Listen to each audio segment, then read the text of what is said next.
The best words in baseball, winner take all. Time now for the starting lineups. Presented by the full-service law firm committed to winning for you, the client, Heidemann and Associates, our proud sponsor here on KSL Sports Rewind. It's time to look at who Brock Whitney and Jeff Yore have put together as their winning teams today on the diamond to get the job done, just like how Heidemann and Associates gets the job done for you, the client, by assembling a winning team for you. Corner Canyon goes with virtually the same lineup they had yesterday in their one game against Mountain Ridge. Garrett Downing in center field will bat leadoff. Ryder Florence will bat second at shortstop. Cash Conquer, the second baseman, at third position in the lineup. Cleanup will be held, as always, by third baseman Nathan Horstman. Andrew Nice, the first baseman, who had a couple of dandy plays on defense, will bat fifth. Ryland Dunn back in the lineup as a designated hitter. He'll bat sixth.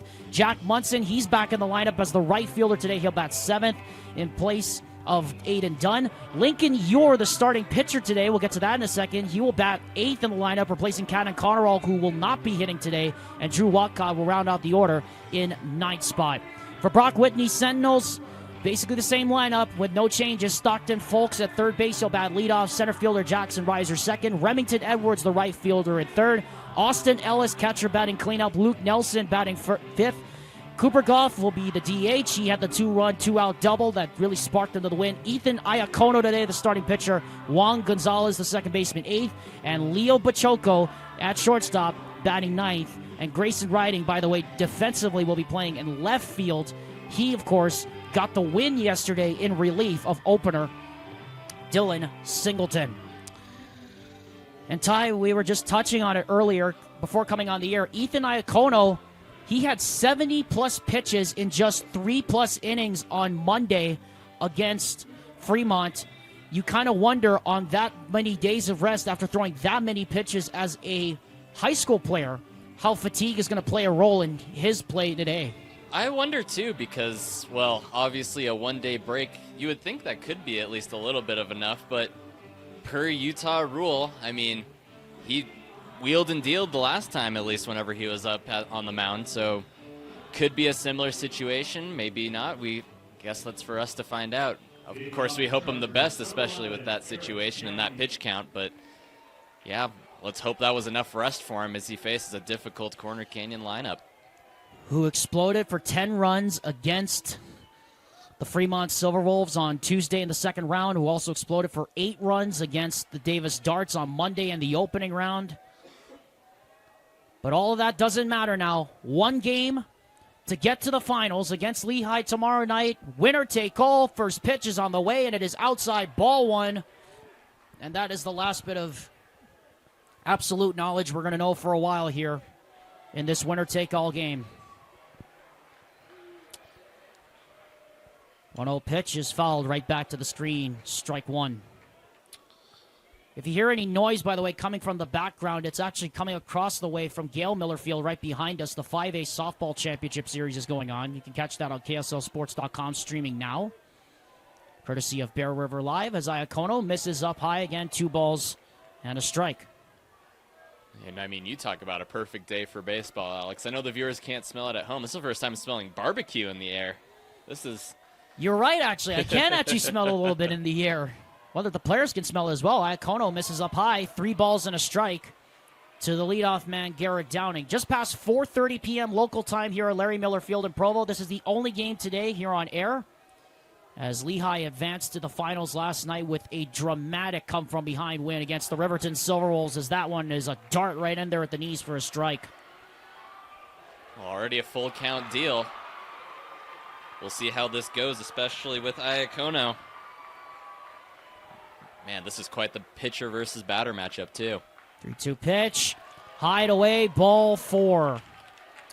So a leadoff walk drawn by Garrett Downing, and the first batter of the game reaches base safely for Corner Canyon, and here comes Ryder Florence. And Ty, we talked about how good the shortstops have been in this tournament, defensively and offensively. Ryder Florence has been another one of them. And they're definitely playing the captain role as they should. The offense-to-defense transition has really been just a treat to watch this tournament. That first pitch high and away to Florence. He's going up against one of the better shortstops in Region 2, and in fact in the state today, in Leo Bachoco, who himself has had a couple of dandies defensively as a check throw to first. Gets away from the first baseman, Nelson, and Downing is going to track his way all the way down to second base.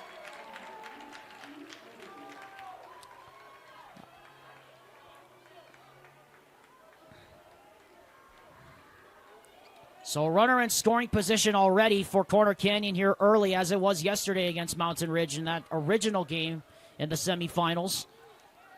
Charged officially as an error on Ethan Iacono. So Ryder Florence, an early chance here with a runner in scoring position and nobody out. Look back at second, and the pitch is a ground ball up the middle and past the diving Pachoco. That's a base hit. Downing will come home to score ahead of the throw. 1-0 Corner Canyon, just as it was yesterday afternoon.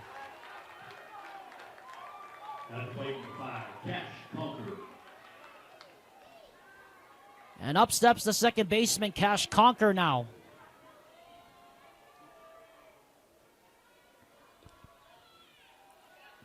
Corner Canyon, remember, scored in their first three batters yesterday as well, but in fact it was a triple by Ryder Florence that got it started, and then Nathan Horstman brought him home on a sac fly.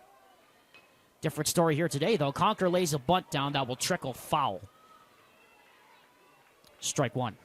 Well, that was a good laid bunt there, too, but an even better single there by Ryder Florence right up the gun. Almost into the Y logo and gets an early run. Still no outs here for Corner Canyon, top of the lineup. And past one of the better shortstops that we were just singing the praises of, Leo Pachoco out there at short. Conker once again showing bunt on an 0-1 count. Third baseman creeps in, and the pitch is pulled back. And it's a ball up high around the eyes there. 1 ball, 1 strike. Those pitches are really difficult if you're a batter to lay off of for the bunts. You want those high and away, but good mental awareness by Cash Conker to bring it back. So it looks like he's going to go for the bunt again. Check throw back to first, and once again it gets by. Florence is going to go down to second. He'll slide in without a throw. The second consecutive check throw error on Ethan Iacono, and once again, runner in scoring position. And now here comes Pachoco, the shortstop, and now we're going to have a staff meeting out here at the mound. As it looks like Ethan Iacono, after 3 days of rest, Ty, is feeling a little bit of nerves here in this winner-take-all game. Yeah, that's 2 pickoff attempts that I think you want to get back. We were talking about that too, Alex, the fatigue playing a factor. As you mentioned, his pitch count was in the low 90s in his previous game and that he started, but still, those are 2, I would call them errors against Iacono that you would theoretically want to get back, because now you have another runner in scoring position and no outs. This one is chopped to third. Back toward the hole, but Choco's not going to have a play. And now all of a sudden, runners on first and second, still nobody out, and some serious trouble here for the starter, Ethan Iacono, as now the dangerous Nathan Horstman comes up to the plate. Good job by Ryder Florence, too, to not shift all the way to third on that play. But, Ty, you talk about a well-scripted start. I mean, you couldn't script it any better start than this for Corner Canyon. Here's the chance of Horsey, as that one is fouled right into the gut again of Austin Ellis. That one looked like it caught him on the inner part of the thigh there. 1 strike. 1-0 if you're just joining us on the RBI single by Ryder Florence, scoring Garrett Downing from second base. And Corner Canyon has some serious traffic here going against Ethan Iacono, who, by the way, as Ty Wilkinson pointed out, threw pitch count in the low 90s just 3 days ago. This one catches the inner half of the plate. Strike 2 now.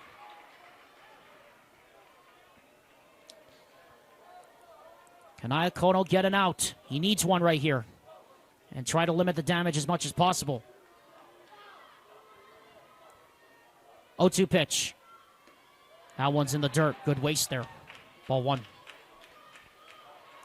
1 run, 2 hits, and 2 errors, both charged to Ethan Iacono on wide check throws at first base. 1-2 pitch. Goodbye. And that's a biggie. for Ethan Iacono. First strikeout of the day. So that'll bring up the first baseman, Andrew Nice, now as runners remain on first and second. 1-0 Corner Canyon early here in this first inning. Just underway here on this winner-take-all Thursday afternoon here in Provo. First pitch, good, crisp fastball there for a strike on the bottom half of the plate. Let's hope he finds his rhythm, Iacono, there on the mound. Once again, the damage is still done, but it's very limited, at least as far as this inning is concerned thus far. Pachoco shading the runner Florence down there as this is golfed in the left field line and foul as that's heading toward the Mountain Ridge bullpen. And we'll bounce into it.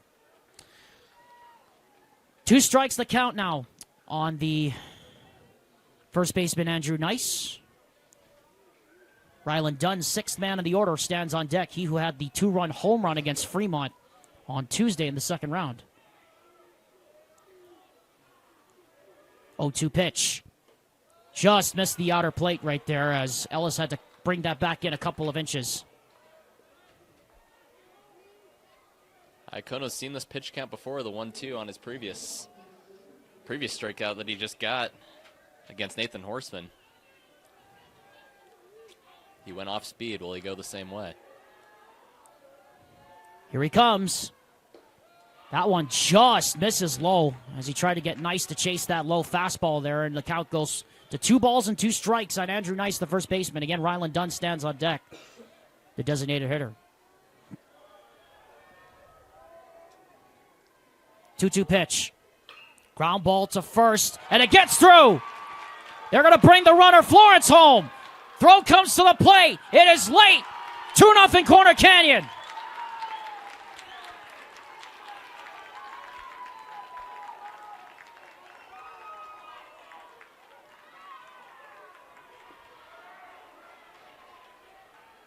And we're going to have an early visit from Brock Whitney out to the mound.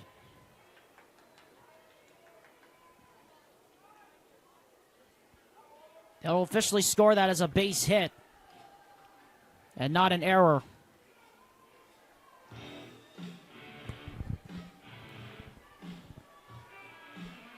Well, Ty, we just talked about the nerves being a factor here in this winner-take-all game. Clearly, Corner Canyon showing no fear here early on. Not at all. They're coming out swinging too, Alex. We saw Garrett Downing. He was being patient on that 3-2 count. That's pretty much what started all. He got that walk, followed by an RBI single off of that pickoff attempt, which was thrown pretty much off the other side. And he got the single, and he got the base knock. Then Cash Concord comes away. He gets a single, so now it's first and second. And then as we just saw, that RBI single by Andrew Nice, and now the runners are at the corners. So damage has definitely so far been done. And you wonder if Corner Canyon is still going to come through in this bottom part of the lineup. This is the 6th man already we're seeing here in the top half of the first inning, and Ryland Dunn, the designated hitter. He who had a 2-run home run on Tuesday in the second round against Fremont. Runners at the corners, still only 1 out. First pitch on the way, Iacono misses up high, ball 1. 2 runs already home on 3 hits and 2 errors in this inning, both charged to Ethan Iacono on wide check throws to first. As the Sentinels are just hoping to get out of here without any further damage. 1-0 pitch. That one misses high and inside. 2-0.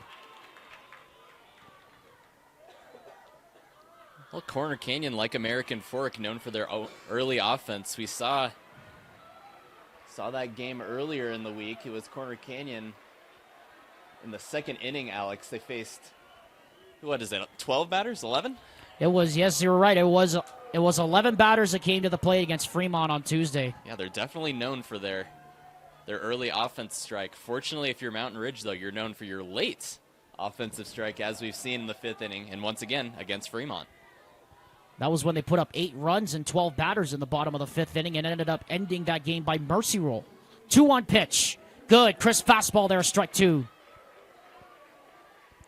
Iacono already has a strikeout to his name. He also has a walk, but he's given up 2 runs on 3 hits. And and he's been charged with 2 errors. Both on wide check throws. Can he get another one here? 2-2 pitch. High in the air to left. That's going to be big-time trouble down by the fence. 1 run is in. Here comes the second. They'll put on the stop sign. An RBI double for Ryland Dunn. It's 3-0 Corner Canyon.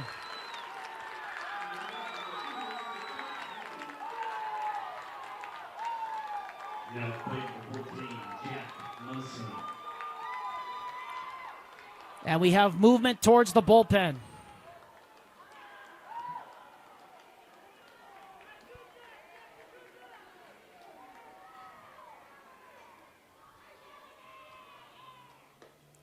First pitch on the way to Jack Munson is in at the knees for a strike.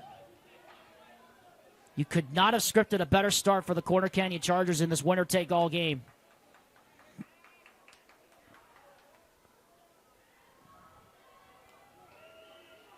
Infield creeps in now. 0-1 pitch. Swing and a miss.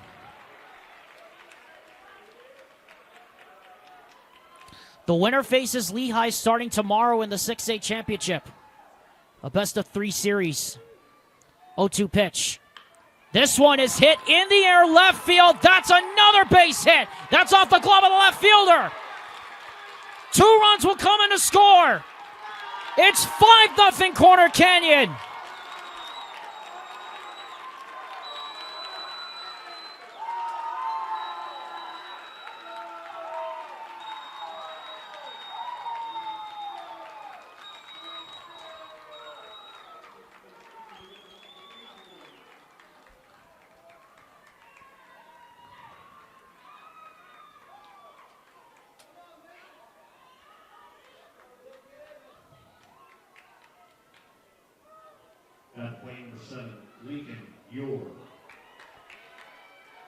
Lincoln Yor now.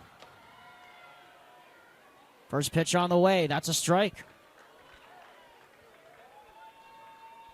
Well, Mountain Ridge put up 5 runs in the top of the first against Davis on Tuesday in their elimination game. And then Davis subsequently put up 3 more runs in their bottom half of the first inning. This is an entirely different animal Mountain Ridge is facing. Again, Corner Canyon has not won against Mountain Ridge all season.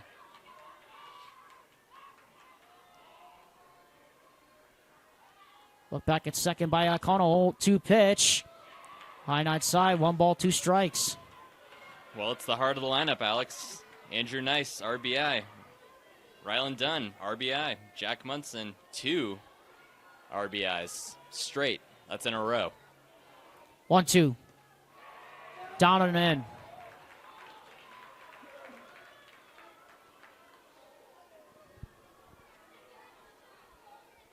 Five runs, 5 hits, 2 errors in this top half of the first. 2-2 pitch. Liner. Over into center field.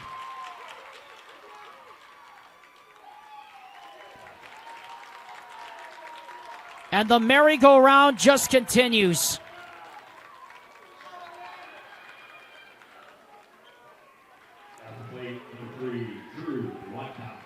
Drew Walcott now, and the bottom of the lineup has made it through the entire order now. Remember, Corner Canyon sent 12 batters to the plate against, Mountain Ridge sent 12 to the plate against Fremont yesterday, and then Corner Canyon sent 11 against Fremont on Tuesday in the second inning. And unfortunately, they might not be done yet. Walcott goes through on that one. Aiden Dunn, a pinch runner now, goes out at first base. And now Lincoln Yor is trotting over to the bullpen. He's the starting pitcher. He's got to make sure he just stays warm at this point. I mean, Ty, this is the 3rd day in a row we've seen a team jump on a team like this early. It's a barrage right now. Popped up the bunt. Falls in front of the plate. Ellis can't pick it up.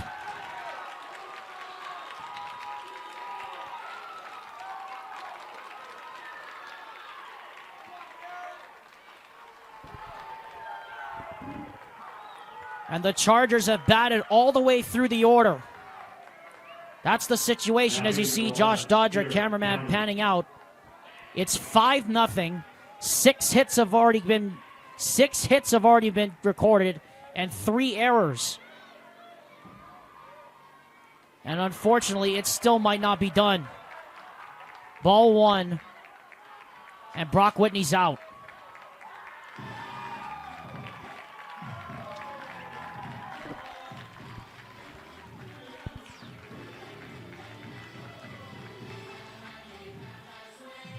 And that's it for Ethan Iacono.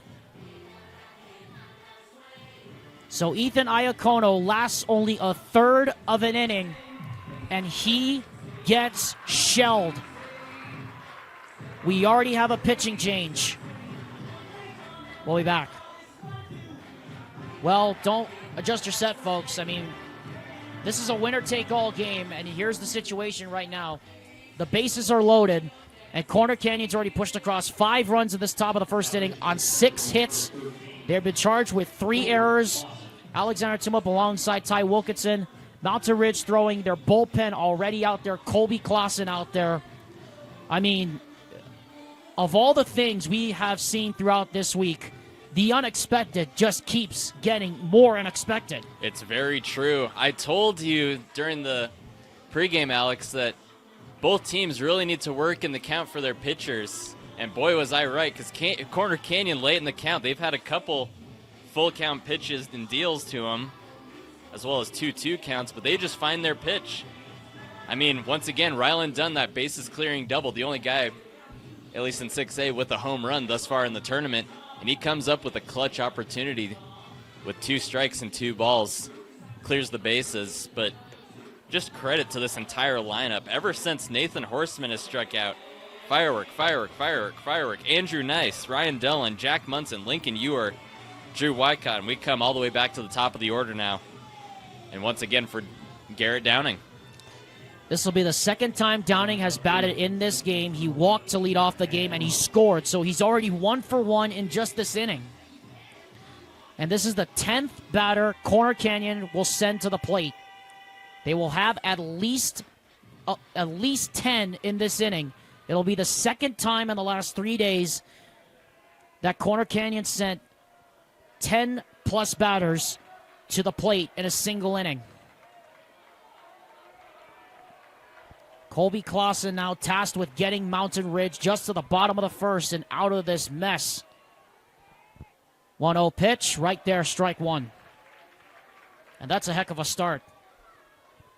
And man, as a pitcher, how do you do this with 1 out? Score is already 5-0, and you're dealt with the bases loaded coming onto the mound. Carefully. Very carefully, as this is grounded up the middle, and that's going to get into center. No one called the runners off. Here comes the second run, and it just continues.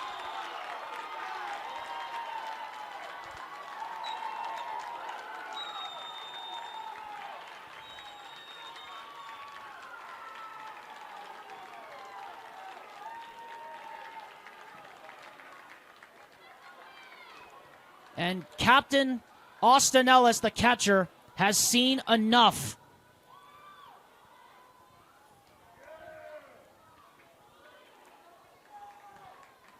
I mean, that's about as fired up, Ty, as I've ever seen number 55 this entire tournament. I'm speechless. What's going on right now, Alex? 7 runs, 7 hits, 3 errors. The 11th man to bat, Cash Conquer's next. He'll be the 12th. Florence takes a strike.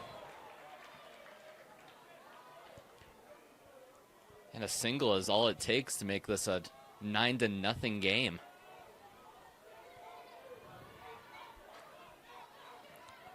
Well, 1. Foul right back to the screen. Look out, Cash. Right over his noggin over there at first. Which is really unfortunate because all of the Corner Canyon hitters have been in an 0-2 count, but they've somehow found their way out of it. Here's the 0-2. This one's down to the dirt. Good waste pitch there from Colby Clausen. 1 ball, 2 strikes.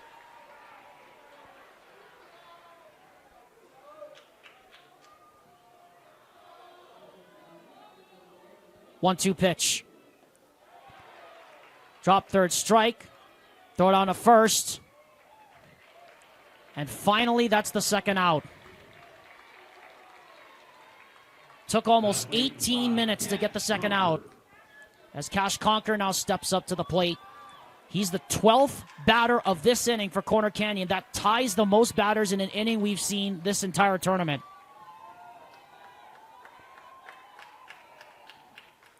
Mountain Ridge just desperately needs to get out of this inning. And they need to do so in a hurry. Just to give themselves a chance to breathe. Yeah, that defense has been out there for a while. Yeah, they've been out there for almost half an hour in the hot sun as Clausen bounces that one up to the turf.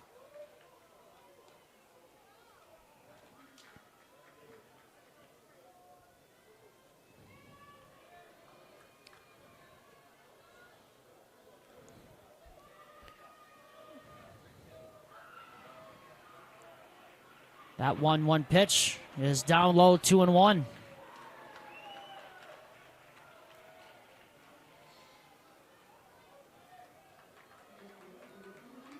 You have to think, though, if Mountain Ridge can scratch across a run or two in the bottom half of the first, it'll give them a lot more confidence after they've just been shelled here in this first inning. That one is down low, the dirt again, as Ellis had to block it, and the count goes to 3-1, and now Clausen's in danger of loading the bags again.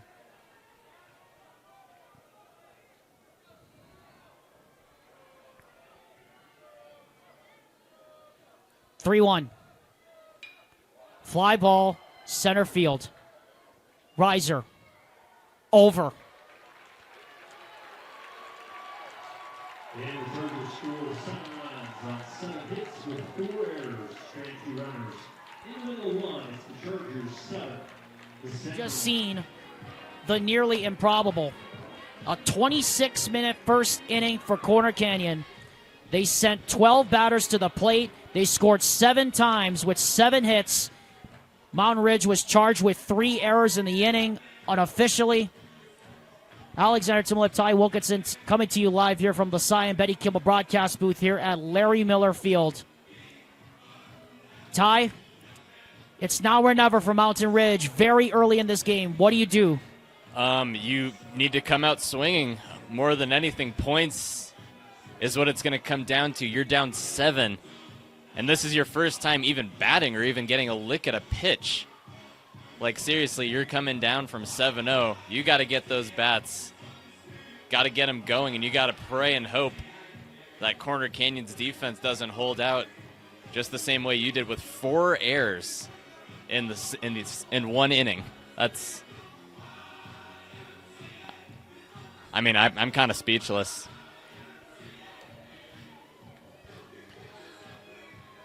Mountain Ridge has been in this position before, though. They gave up 3 runs in the first inning against the Fremont Silverwolves on Monday in their opening round game.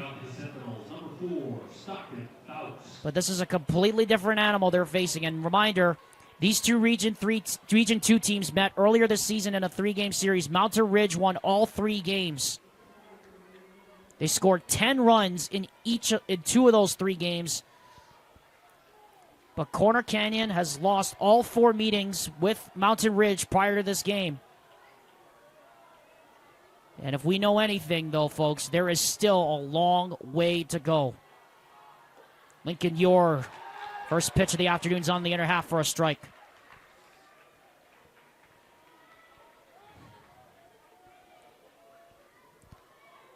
Brock Whitney's team facing a molehill to climb here early. That one misses just above the letters there. 1-1. It'll be Stockton Folks, Jackson Reiser, and then Remington Edwards. 1-2-3 to lead off the bottom of the first here for the Sentinels as they try to scratch across at least 1 or 2 runs. Against Lincoln Ure. Good off-speed pitch in there at the knees for a strike. Stockton Folks really has to work the count here, Alex. As I mentioned, once you get deep into your understanding of the pitchers, you can kind of understand what the dealing is with Lincoln Ure. That one just missed a little bit outside. Maybe caught a little too much of the grass there, 2-2. You see, that's what I said. You got to wait for your pitch, too. You're down low in the count. Best thing you want is a comebacker. The count is even. 2-2 pitch. Fly ball, center field.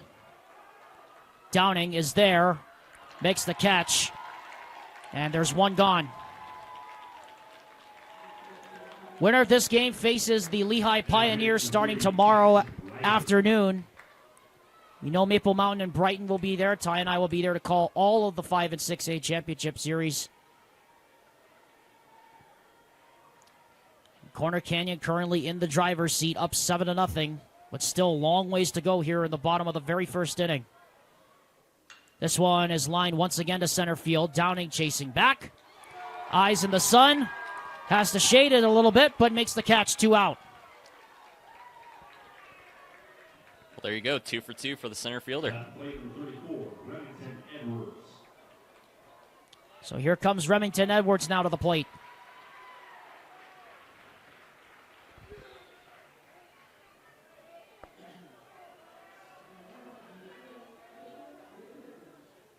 First pitch misses on the inner half. Strike one.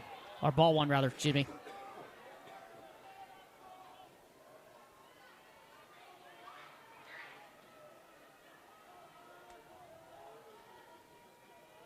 Auto pitch. That one is a good one right down the middle.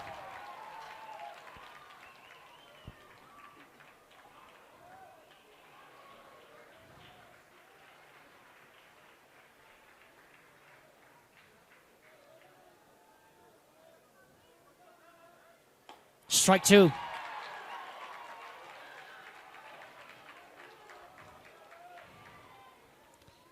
You are trying to set down the Sentinels in order here in this first inning.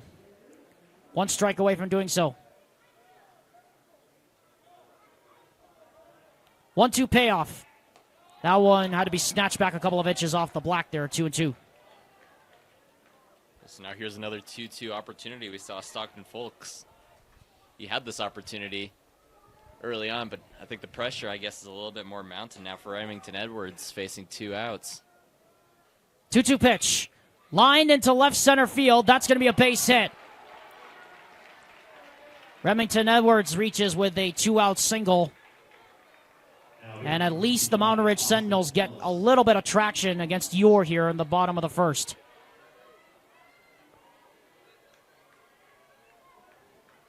So now here comes the catcher, Austin Ellis, the captain, who let it be known to his teammates he needs more effort out of them. He hits one in the air to left field. And this one is going to fall into the glove of the left fielder, Walcott, who has a word at the Mountain Ridge bullpen as that concludes matters in the first inning. The Mountain Ridge Sentinels have won all 4 meetings against Corner Canyon this season, but they're on the ropes now in this winner-take-all game as we go to the second. Welcome back to Larry H. Miller Field on the campus of BYU. Alexander Timlip and Ty Wilkinson just trying to process what's been going on here. In the very first inning, 7 runs on 7 hits for Corner Canyon, just 3 errors charged to Mountain Ridge in that first inning. Ty, all of us are looking at each other here in the booth. Josh Dodge and Wilson Gustafson, who was kind enough to join us up here in the box, included. I don't think we could have imagined anything like this. I definitely couldn't. You mentioned charge to Mountain Ridge. That is quite literally what is happening. The Corner Canyon Chargers come with electricity. I would even consider that an understatement off of the bats.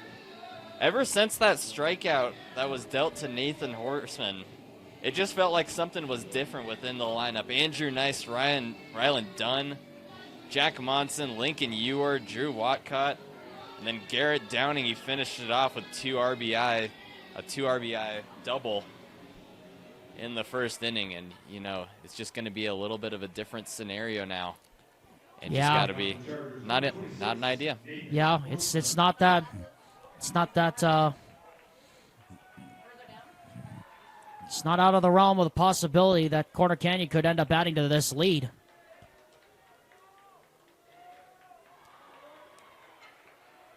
First pitch on the way. That's a strike at the knees there from Colby Clausen. One strike to count on Colby Clausen. One strike to count now on Nathan Horseman, the third baseman. 0-1 pitch. Liner into right, base hit.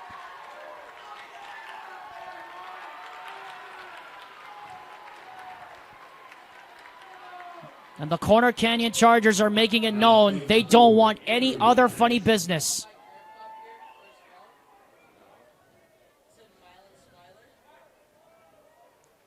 They don't want any more to do with the Mountain Ridge Sentinels. They want to send them home here and now.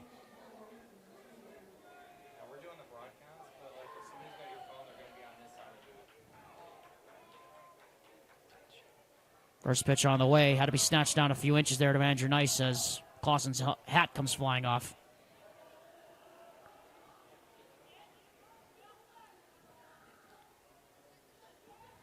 And Alex, that means the entire Corner Canyon lineup with Nathan Horseman's single has a hit. And it's the second inning. That one gets away from Ellis.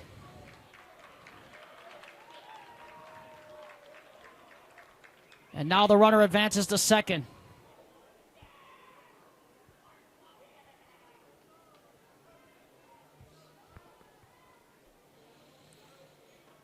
Two and 0 the count now.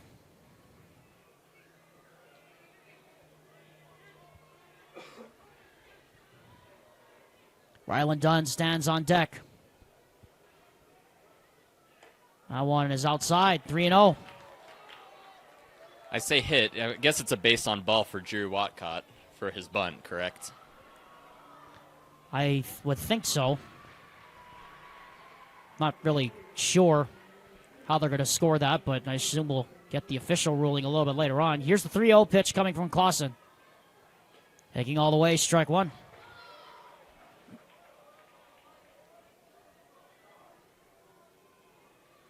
Already a base hit in this inning, a pass ball allowing the runner to get into scoring position, and Corner Canyon threatening to inflict even more pain. 3-1 pitch. Tipped off the catcher. Foul.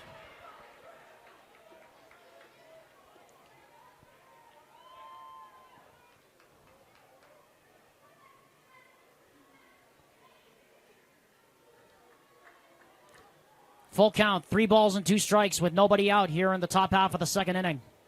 Corner Canyon already in the driver's seat, up 7-0. 3-2 pitch. Got him.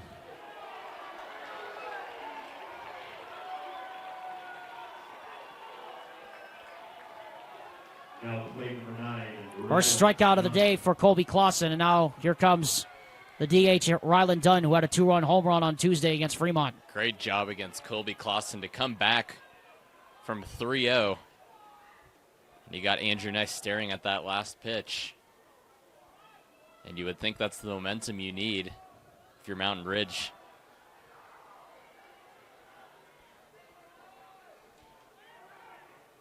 Clausen steps off the mound. Runner back in at second.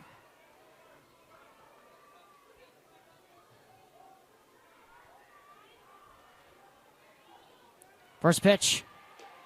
Swing and a miss.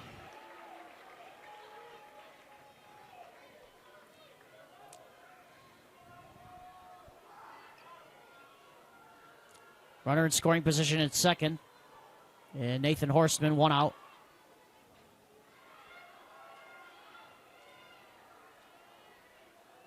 All 1 pitch. Foul tip right into the glove, strike 2.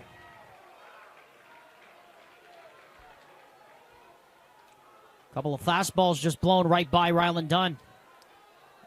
I'm curious to see if he's going to use the aggressive approach here. I mentioned wait for your pitch, but down 0-2 early. Payoff on the way.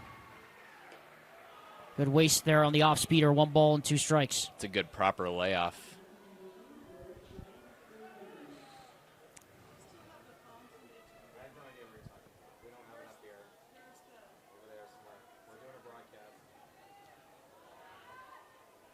One-two pitch. Goodbye. Back-to-back strikeouts.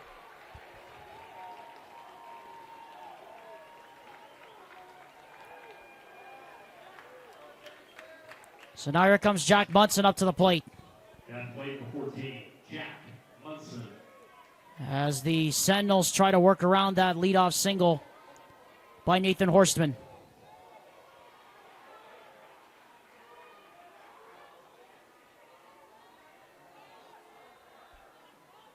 First pitch on the way, right there at the knees on the outside half for a strike.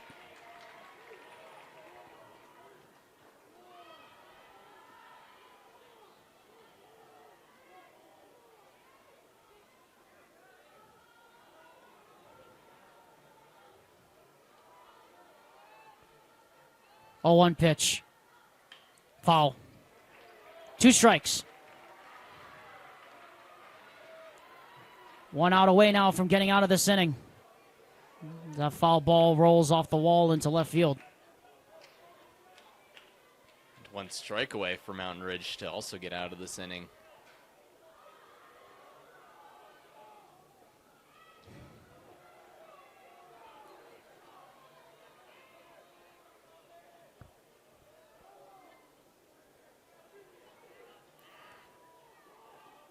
Oh, 2 pitch. And we'll do it again. Ball 1 high. Well, if this is anything like Ryland Dunn's previous at-bat, it was a 1-2 count offering. And he got Dunn swinging. If you're Mountain Ridge, that could be a good sign. Here's the 1-2. Got him. And maybe that's the spark that Mountain Ridge needs. Chargers get a base hit, but they're not able to do anything with it, and now Mountain Ridge needs to get to work. Down 7 early in this winner-take-all game. Beautiful shot of the Wasatch front going down towards Spanish Fork and Payson.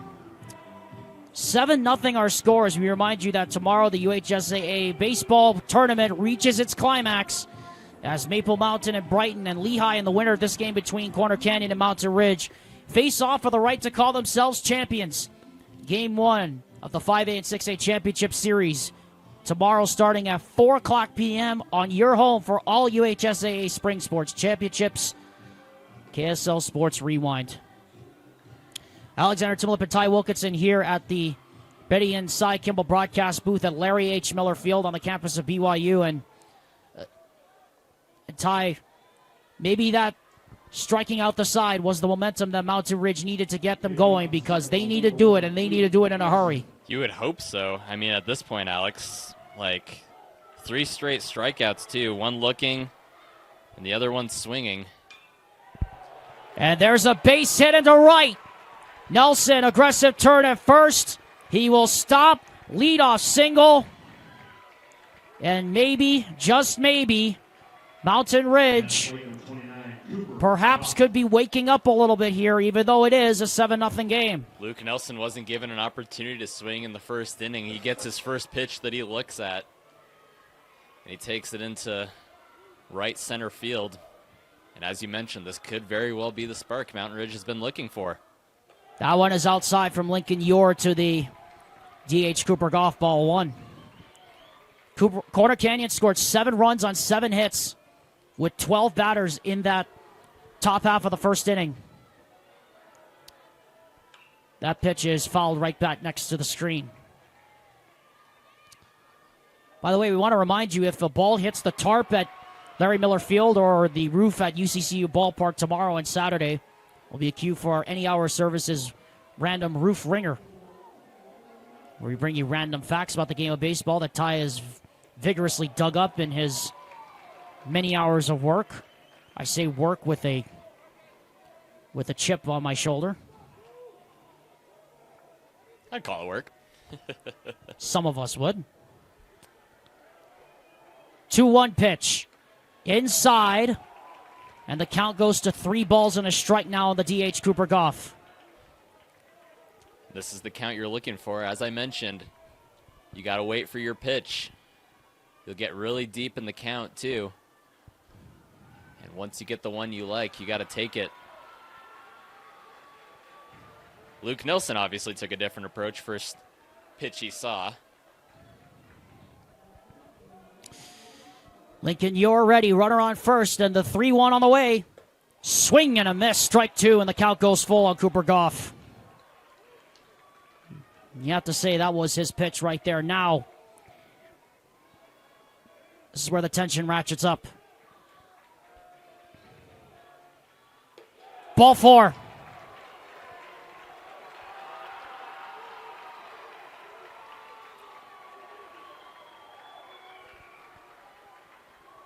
Quick staff meeting issued at the mound. Ethan Iacono. And here comes Ethan Iacono, who moves back into left field now for Grayson Riding, who started the game in left. And Ty, how poetic would it be if Iacono got shelled in the first inning, then comes right back and gets an RBI here in the bottom of the second? You could only wonder. That's, I guess, the best case scenario for him, and I bet he would dream of that scenario right now. He would dream of a home run too, wouldn't he? It'd be a good time for a 3-run homer to left field right about now towards that Big 12 logo. Well, we haven't seen him since he's been taken out. You wonder if that aggression is kind of stirred in his mind. We're about to see. First pitch. Well, that's a how do you do from Lincoln Ure, and Iacono has a look out to the mound at his opposing number. He didn't like that.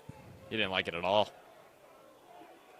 Gave him a death stare after that one. 1-0 pitch. High fly ball into center field. Going back is Downing. Runner will tag and head for third. And will get there without a play. And that'll put runners at the corners now, as Iacono does his job moving the runner from second to third. 24, Juan Gonzalez.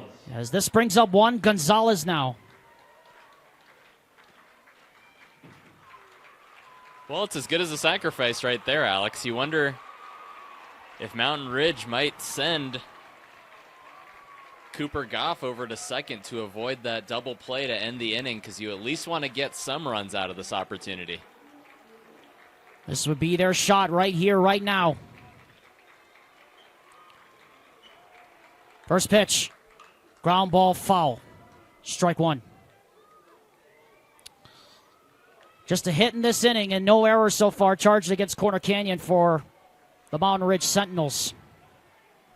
Again, the winner of this game faces the Lehigh Pioneers tomorrow night starting at Utah Valley University. 0-1 pitch. That's a high ball on the outside. 1 ball, 1 strike. Leo Pachoco, the shortstop, stands on deck, followed by the leadoff man, Stockton Folks. 1-1 pitch. Up the middle. Base hit. That will score the run. RBI single. Juan Gonzalez. Mountain Ridge is on the board.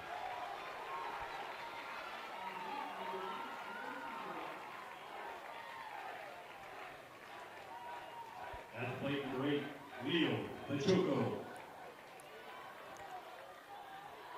Up steps Leo Pachoco now. Runner remains in scoring position with only 1 out.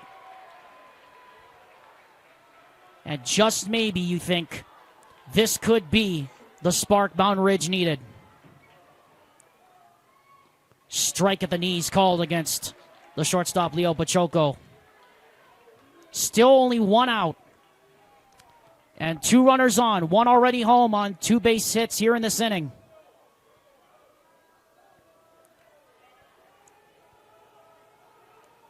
Oh, 1. Swing and a miss. 2 strikes. And Alex, I understand the difficulty it is to lay off a pitch, especially when you're in that aggressive mindset, coming off a 7-run lead that Corner Canyon has right now. But you got to find what you like. 0-2 pitch. Good waist pitch up there, up around the chest. 1 ball, 2 strikes. It's so difficult as a batter, especially with the score is the way it is. And 1 swing, can perfectly change a ball game. But if you don't contend yourself, it'll cost you. Here comes the pitch. High and outside. Count goes to 2 balls and 2 strikes against Leo Pachoco, the shortstop. Stockton Folks stands on deck. Jackson risers after that. 7-1. Corner Canyon leads Can Mountain Ridge continue to chip away at this deficit here in this inning with this chance? 2-2. Liner into left field. That's a base hit into the gap. That's going to be brought down. Runner will be sent home. The throw is cut off. 7-2.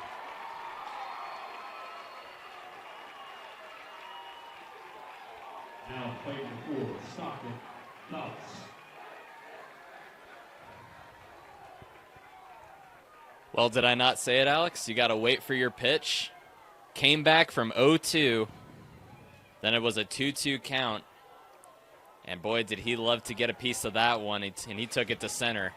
Credit Garrett Downing as well for getting his glove on that. Jumping up above his head. Because if that thing gets to the wall, Brock Whitney is likely sending another runner home. Bunt laid down by Stockton, Folks foul. Good idea, though, by the third baseman. And still only one out here, Alex. There's still plenty of opportunities for Mountain Ridge to do damage for the top of the order. 7-2, Corner Canyon. One swing of the bat could very well change the outcome of this winner-take-all game. 0-1 pitch. High fly ball. Center field. Downing is there. Runner will tag and go to third. And the throw will be cut off at short as Gonzalez dives headfirst in.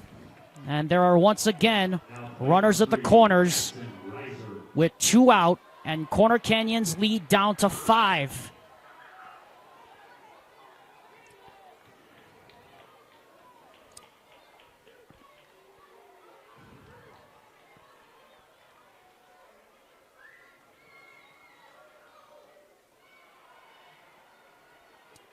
Two runs on 3 hits, no errors. Mountain Ridge trying to find a way to get back in this game. That one just a little bit high off the letters. Ball 1. It's a great eye. High heat.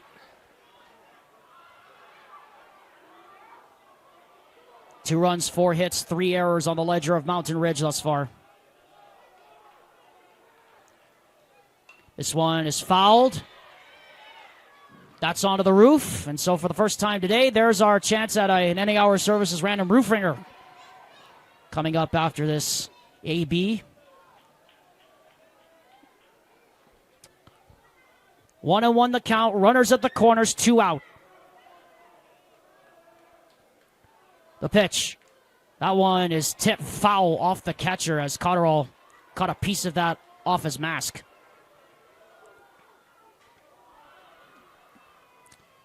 The inning started with Luke Nelson getting a single. This is the 7th man to bat in the order in this inning for the Mountain Ridge Sentinels. 2 runs have already scored on 3 base hits. Another one potentially at third. 1-2 pitch. Got him!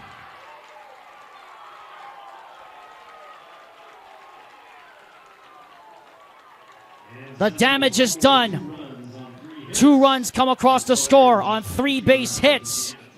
Mountain Ridge has a pulse. Now they need to get their defense in order. We'll be back. Welcome back to the Rewind Sports Network and our coverage of the UHSAA Baseball Tournament. This winner-take-all game, Corner Canyon leads 7-2 as we head to the top of the 3rd inning. Alexander Timlip and Ty Wilkinson. Coverage presented by Heidemann and Associates, just like how coaches need to assemble a winning team to get the job done on the diamond. Heidemann Associates is committed to doing the same for you by assembling a winning team that only cares about you, the client. Call them today at 801-754-4240.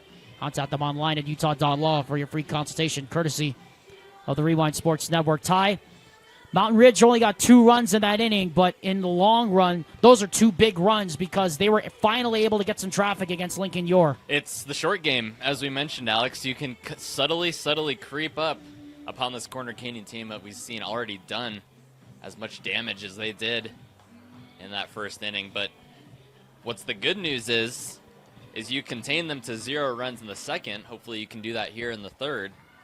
That's the momentum swing you're looking for. 3 hits, 2 runs, but unfortunately those 2 left on base charged to after the strikeout might cost you a little bit from Jackson Reiser's last at bat.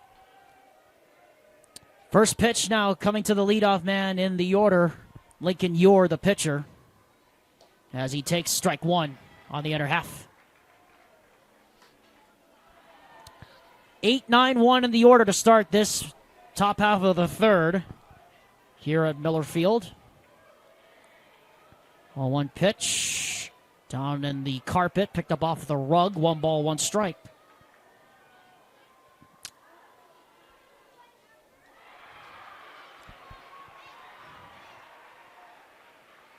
One pitch.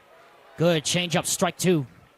The noise you're hearing, by the way, coming from behind us, if you can pick it up on our microphones, is coming from behind the other side at Gale Miller Field, where the 5A Softball Championship Series is currently underway. 1-2 pitch, line foul, heads up, everybody over there on right.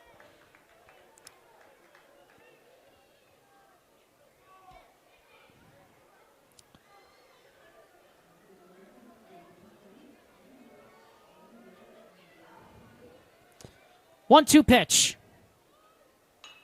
Liner to second, base hit. Gonzalez dove but couldn't get it. And a leadoff single here for the pitcher Lincoln Ure as Aiden Dunn will come take his place at first base. And the ball hit the roof on that last at bat, so of the second inning. So Ty, what you got for the Any Hour Services random roof ringer here? So the first ever radio broadcast of a Major League Baseball game. Can you guess the date that it occurred, Alex? Oh, how about this? Guess the year that occurred. I mean, I obviously know we're doing a broadcast right now. I figure I'd throw in a broadcast baseball question first. I would have to say, you know, I know the shot heard around the world for Ted Williams was broadcast on the radio, but I think it was back, what was it, 1956, I think the first broadcast was? It was not. It was 1921. Really? 1921? Yeah. That's quite a while back. KDKA in Pittsburgh. No, that makes sense. The Pirates, right? The Pirates, it was 8-5 score against the Philadelphia Phillies, longtime Philadelphia rivalry. Yes, of course, the Battle of the Keystone State. Correct, and they actually featured... Buccos and Phillies. Correct. They featured their first play-by-play announcer, 26-year-old Harold Arlen. And that was the first ever play-by-play, Alex. Well, that makes sense because the play-by-play, or I guess, the announcer of music and the spoken word in 1929 was 19 at the time. Right. So it makes sense. I mean, they have very limited resources back then, but that's interesting. KDKA in Pittsburgh, of all things, as this has popped up. And on cue, we have another one going over the tarp, and that actually might go over into Gale Miller Field. Hopefully, where'd this one come from? Hopefully everybody is okay over there because they didn't hit the roof. But that went over the tarp into Gale Miller Field. So hopefully everyone had their heads on a swivel back there. 0-2 pitch, tip foul. Reminder that the BYU baseball and softball fields are built back to back of each other. Larry Miller Field is in the front and Gale Miller Field is in the back.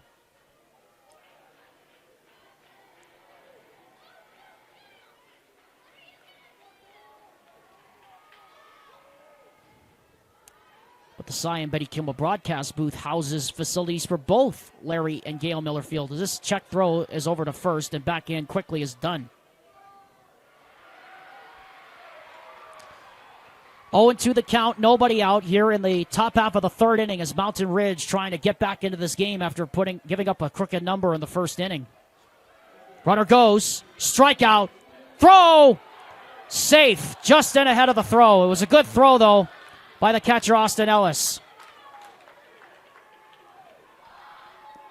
And now we're going to have an argument here for Brock Whitney, and I believe he's going to argue to home plate umpire Kyle Anderson that Ellis was interfered with on the throw. But Kyle Anderson, of course, the crew chief, not having it. But either way, there's one out as the runner advances to second base.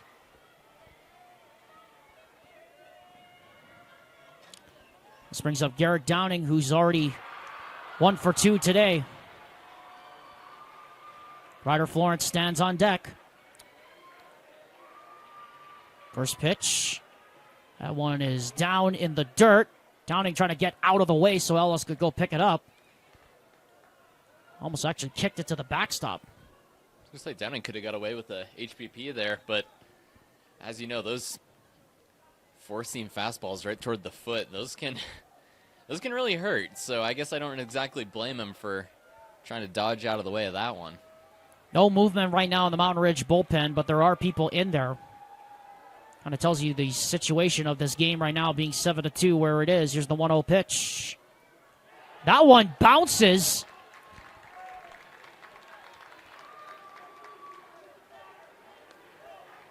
I don't know if Ellis ever saw that. That was really odd. It looked like it just bounced up in front, and Ellis never saw where it was. It's kind of a rare moment where it crossed up the catcher. And then it allows the runner to advance to third. 2-0 pitch on the way. That's a strike. That's a good redemption pitch right there. Coming down from 2-0. Especially on that pass ball, which advanced Lincoln Ewer over to third. Ryland Dunn, the pinch hitter, stands at third. Pinch runner, by the way, stands at third. 2-1 pitch. Good off speeder right there at the knees on the corner. Strike 2. And Clausen get another strikeout and help the cause. Runners on third, 1 out. Top half of the third in a 7-2 game. Here it is. And that one looked like it hit him. And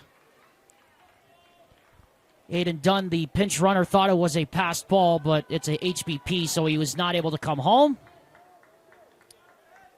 And now that moves runners on the corners now with 1 out, and here comes Ryder Florence.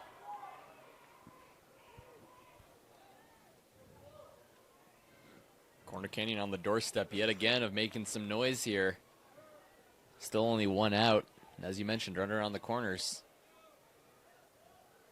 And a hit by a pitch also ruins your pitching momentum too, you would think.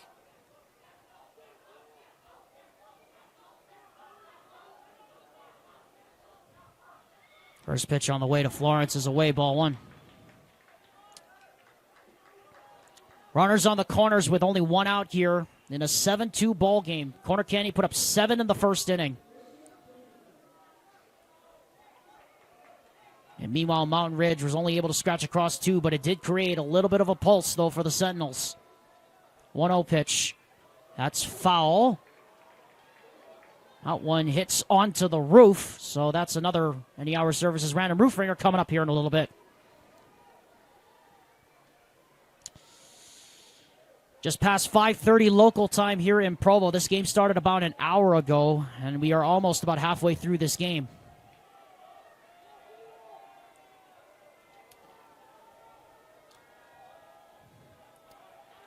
One pitch. Tip foul to the screen. 1-2 now. Again, Mountain Ridge has had Corner Canyon batters in 2-strike counts for virtually the entire first 3 innings defensively, but just not able to finish it, which has been the really unfortunate part of this whole thing. Clausen comes set, 2-2 pitch. And that's in the dirt. And the count goes to 3 balls and 2 strikes. Well, both teams are doing a really good job, Alex, of waiting for their pitches. As I mentioned, that's the key to the game. You get down late in the count. And you try to work the pitcher, in this case Florence, to his brink. Because I think the pressure is more so on for the pitcher than the batter. Especially when you get pretty late in the counts. 2-2 pitch.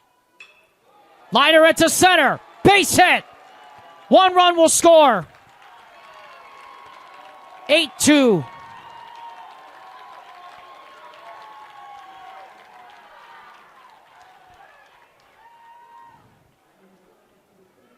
the plate, number 5, Cash Conquer. So up steps Cash Conquer now to the plate. And any momentum Mountain Ridge has just gets stymied that quickly.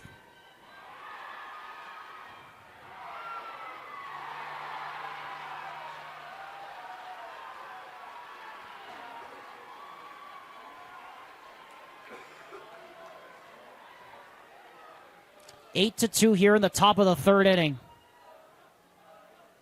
First pitch to Conquer, misses Ian inside, ball 1.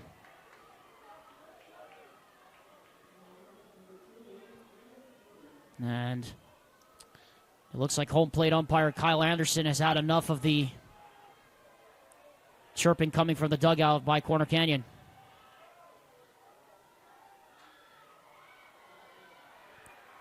1-0 pitch. Strike 1.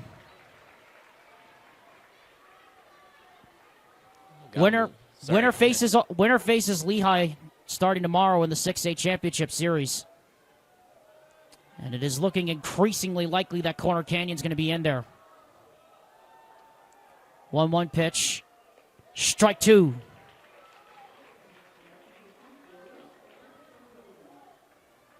Still 1 out. And runners on first and second.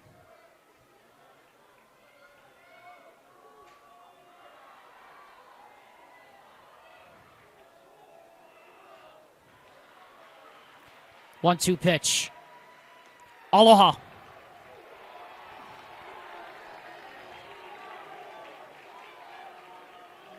And just as it was, took almost 15 minutes to get the second out for the Mountain Ridge Sentinels, but this time they surrender only 1 run thus far. And Ty, if they could get out of this with only 1 run, I think that'd be an accomplishment in and of itself defensively. I completely agree, too. An 8-2 ball game going into the bottom of the third with the favor in Mountain Ridge being considered, I guess, the home field team when you get to bat the last. This one is hit in the air to left on a line, and it is caught out there by the left fielder, Ethan Iacono. That ends the inning. 1 more run comes across the score for the Corner Canyon Chargers. We head now to the bottom half of the third inning. The Corner Canyon Chargers lead 8-2 in this winner-take-all playoff game here at Larry Miller Field. A look there at the Marriott Center here on the campus of BYU, just north of us here at Larry H. Miller Field, where the Pleasant Grove Vikings are finishing up their graduation ceremonies here at the Marriott Center.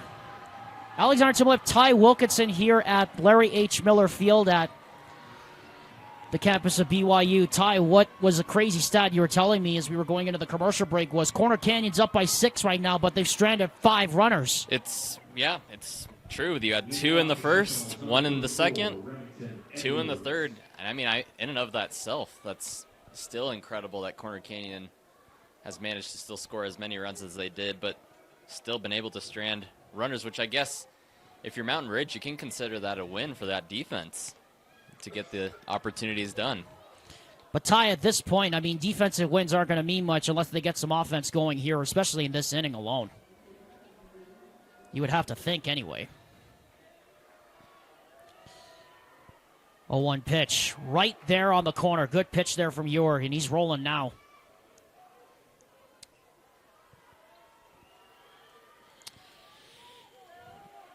Austin Ellis, the catcher, stands on deck after Remington Edwards. Heart of the order here coming up. 0-2 pitch is grounded foul up the third baseline.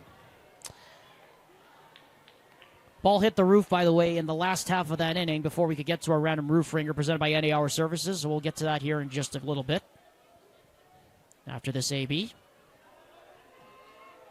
0-2 pitch. Goodbye. Quickly, 1 gone here in the third. Ty Wilkinson, take it away. All right, so I asked you originally what the first ever radio broadcast was for a Major League Baseball game. Now let's go to television broadcast. Alex, what was the first television broadcast of a Major League Baseball game? See, I think that's what I was thinking about. Wasn't the first television broadcast in the late 1950s or close to the early 1960s? It was before that, I will say. Okay, so it probably has to be like before the war, like probably like 1934 or something, when they started doing the talking movies or whatever they're called now. You're very close. It's 1939. Really? Correct. Okay, so that was close then by by a couple of years. August 26, 1939, the Cincinnati Reds played a doubleheader against the Brooklyn Dodgers at Ebbets Field.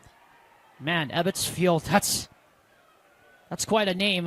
That's quite a name for a stadium. Haven't heard that one in a long, long time. 1-1 pitch is jammed up in the air and caught by the pitcher Ewer.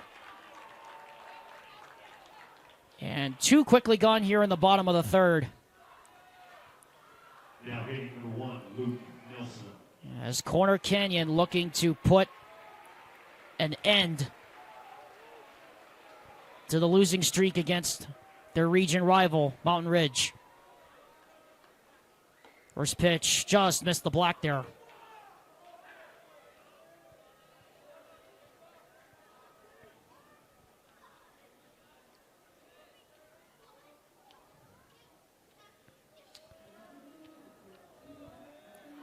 One-0 pitch. In the air to center. Downing. Inning over. Sentinels go down in order here in the third inning. And the Corner Canyon Chargers are rolling in this winner-take-all game. They lead 8-2 as we head to the top half of inning number 4. Welcome back to the Larry H. Miller Field here at BYU as we're getting a look at the beautiful field here. 58-degree day here at the complex.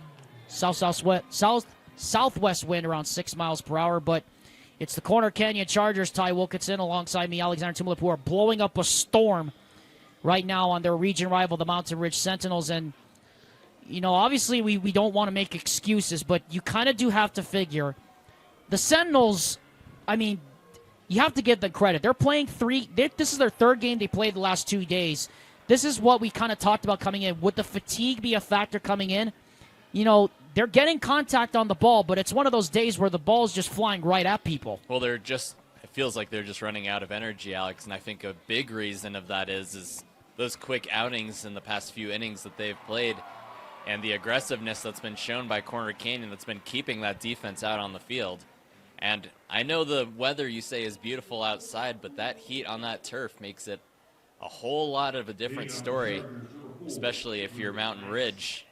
But I definitely think that fatigue is definitely playing a factor for Mountain Ridge. So Andrew Nice now 5, 6, 7 here in the order coming up. First pitch on the way from Colby Clausen is outside. Ball 1. 8 runs, 10 hits, no errors for Corner Canyon. 2 runs, 4 hits, unofficially 3 errors charged to Mountain Ridge.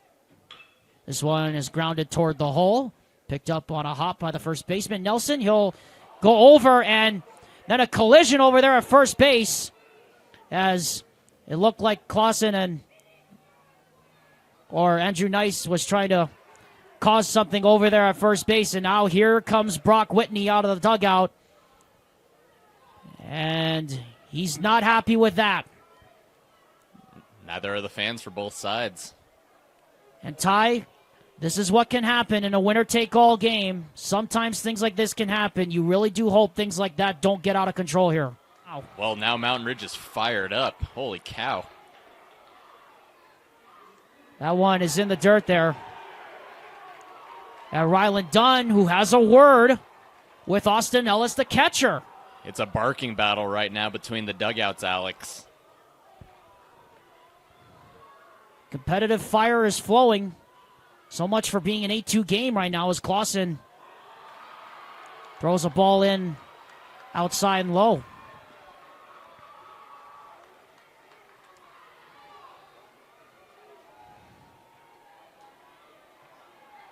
One pitch. That one just misses the black. 2-1. Jack Munson now stands on deck.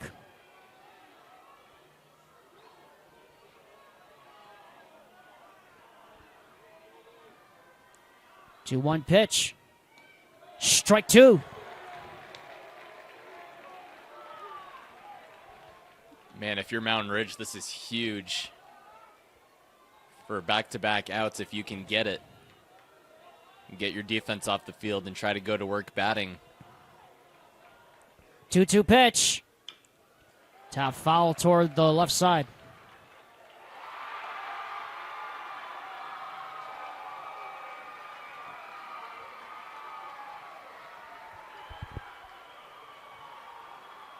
The competitive fire is flowing. So much for being an 8-2 game here in the top of the fourth. 2-2 pitch. That one down to the dirt. Dunn wanted to swing at that, but boy, did a great job holding off.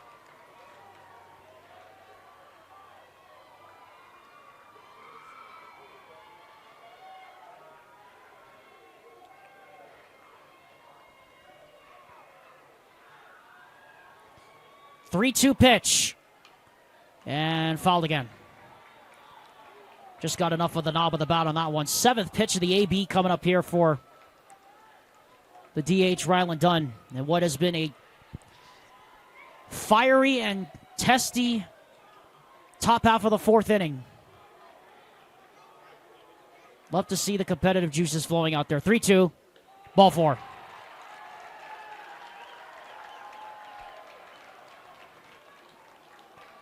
And so a one-out base runner here for the Corner Canyon Chargers, and up steps the right fielder, Jack Munson. How about that walk by Ryland Dunn, by the way?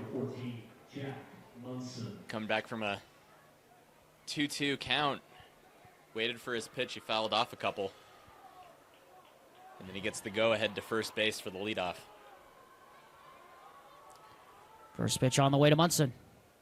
Ground ball to short. Base hit past the diving shortstop Pachoco. Stop sign quickly thrown up by Jeff Yore out there at third. And just like that, runners on first and second again with only one out. The 11th hit in 3 1/3 innings allowed by the Mountain Ridge Sentinels. And here comes Brock Whitney once again out of the dugout. And I believe we are probably going to have another pitching change here. And we are going to have another one. Emotions for the bullpen. Colby Clausen relieved of his duties.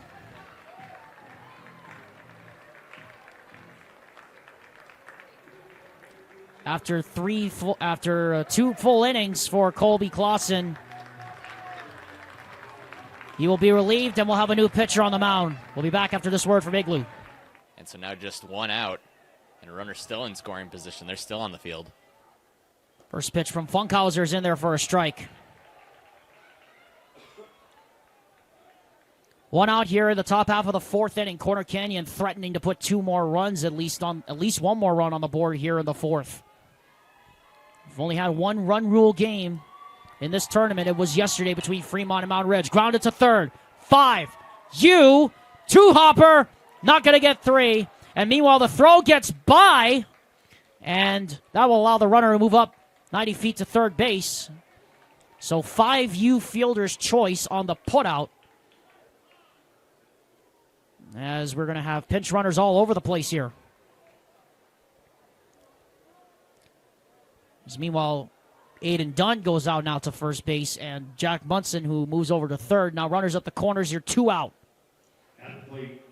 As the 9-man in the order, Drew Watcott, comes up, and the shadows start to creep in on the walk-up lines here at Larry H. Miller Field.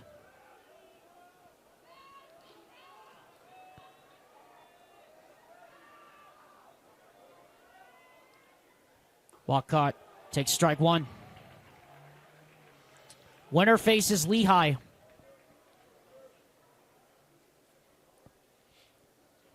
In the start of the 6A finals tomorrow night at UCCU Ballpark, across the way in Orem.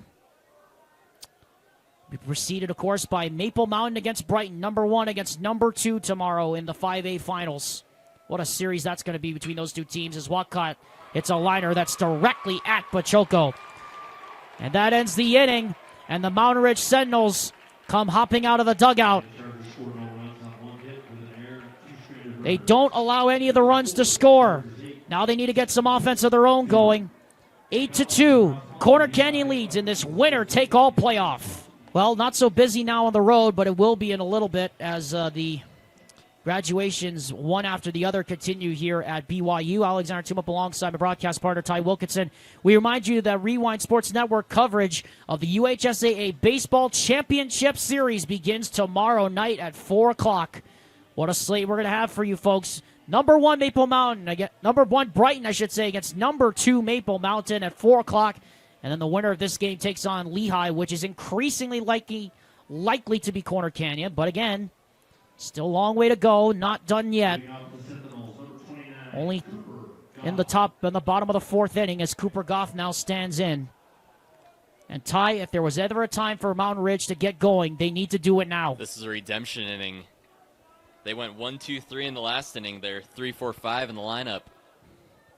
And you have to get those bats going to keep your defense off the field because you know they're tired. Yeah, remember, Mountain Ridge, this is their 3rd game they've played in the last 2 days. 3 games they've played now, almost full games now they played in less than 24 hours.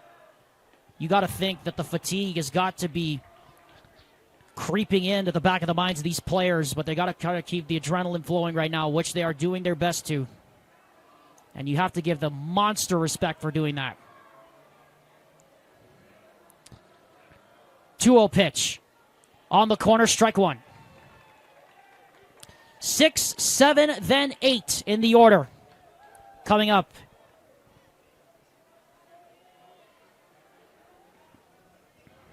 Against Lincoln Ure. Pitch. Picked up off the rug there. 3 balls and a strike. Cooper Goff, who had the 2-run, 2-out double yesterday afternoon and that big win against Corner Canyon. Can he do it again here? 3-1. Strike 2 right at the knees. That time gets the call. And the count goes full. That's a tough one to lay off, too. You got a hitter's count. And he throws it right towards your knees. Closest to you as well. Those are the strikes that are toughest to get and the hardest to hit. And Goff and Ure both didn't like what they were seeing from each other, so Goff steps out. 6, 7, 8, as we said in the order coming up. Full count payoff. Goodbye.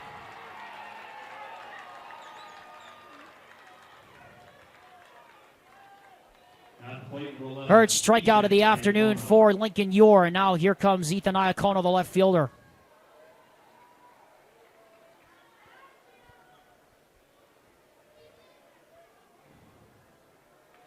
One out here, bottom half of the 4th inning. Corner Canyon up 8-2. Good pitch there, strike 1.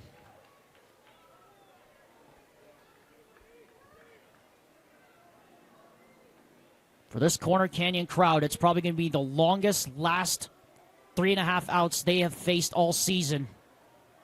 As Ure goes up and in there on Iacono, 1-1.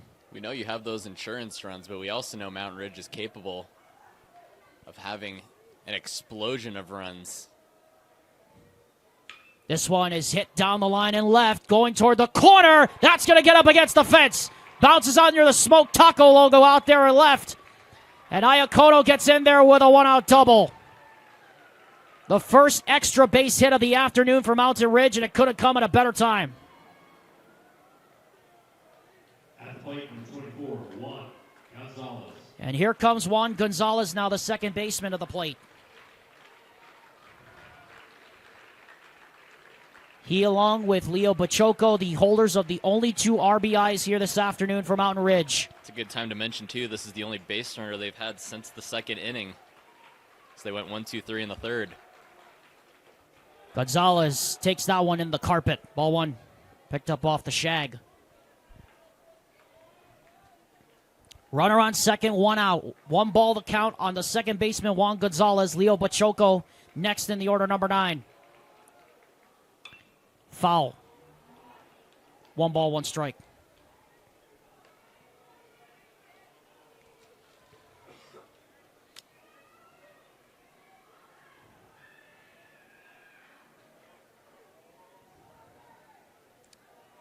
Can Mountain Ridge find a way back into this game down by 6? 0-2. 1-2 pitch is hit on the ground. Whatever it was. 1-1 pitch is hit on the ground over to second. Throw to first in time. advances the runner to third, but there's now 2 out. You see, it's a long day. It's been long even for the broadcasters.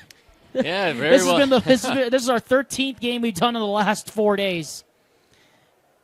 Wonder how many hours that is. Close Oh, to goodness. 35, right? We might as well have been camped out here at Larry H. Miller Field here in the broadcast booth for the last couple of days. And looks like that one clipped.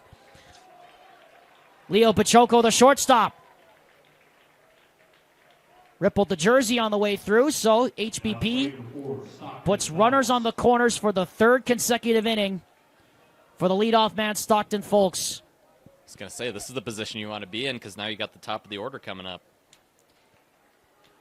Brock Whitney in his 6th year got his 70th win at the helm of the Mountain Ridge Sentinels yesterday, or 69th win against Fremont in the run rule win, and then 70th win in the game against Corner Canyon. First pitch on the way to Folks is a good off-speed pitch in there for a strike.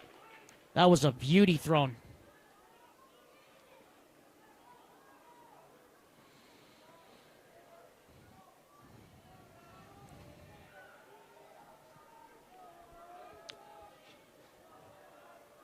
Oh, 1 pitch. Ground ball up the middle and through.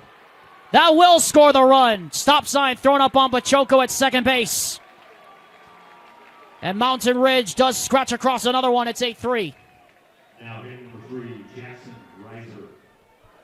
And here comes Jackson Reiser now up to the plate with 2 outs.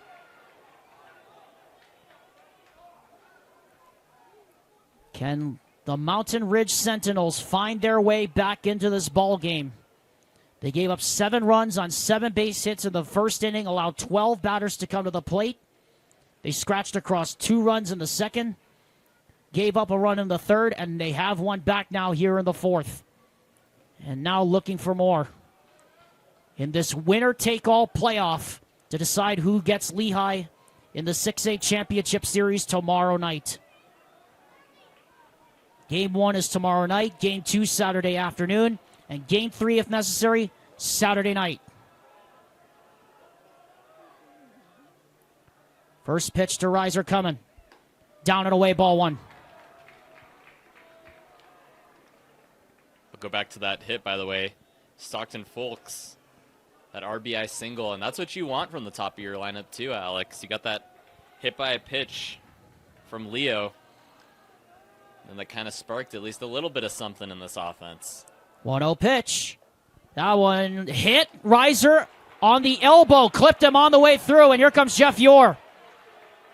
That's the second time that Kyle Anderson, the home plate umpire's called that in this inning, and Yore's going to come out to challenge the call. And for the first time today, there are now runners at every base. Now hitting number 34, Remington Edwards. And if Remington Edwards can put this thing into the gap, oh boy, we are going to have some fireworks.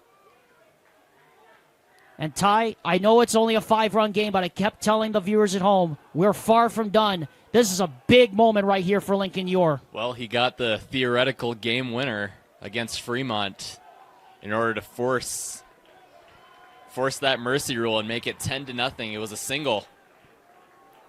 Here it is. Fly ball center field. Downing going back toward the wall. Got it. Inning over.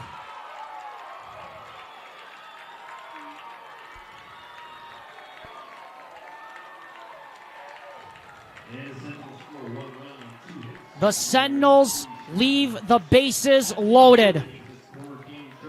They scratch one across and nothing more. Corner Canyon still in front, 8-3. Mountain Ridge running out of chances here as we head to the top of the 5th inning now. 8-3 in favor.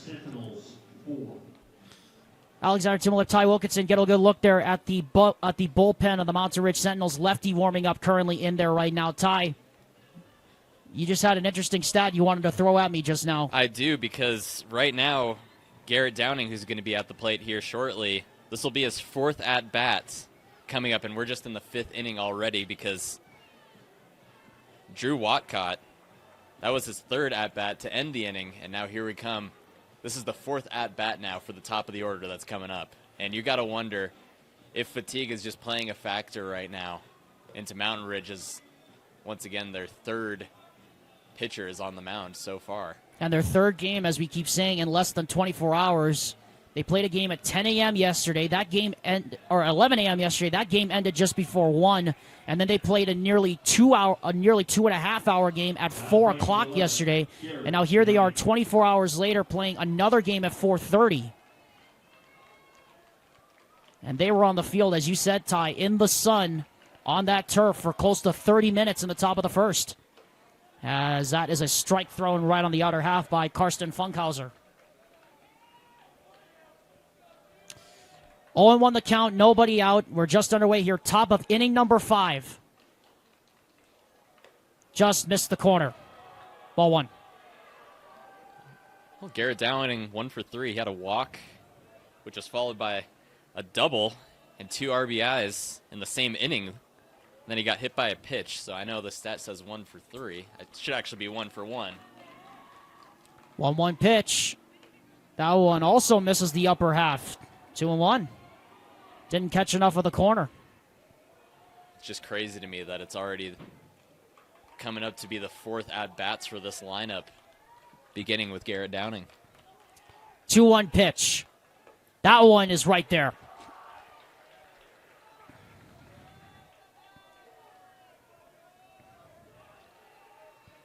Infield just about playing straight away. Outfield shaded a little bit over to the right for Garrett Downing. Here's the 2-2.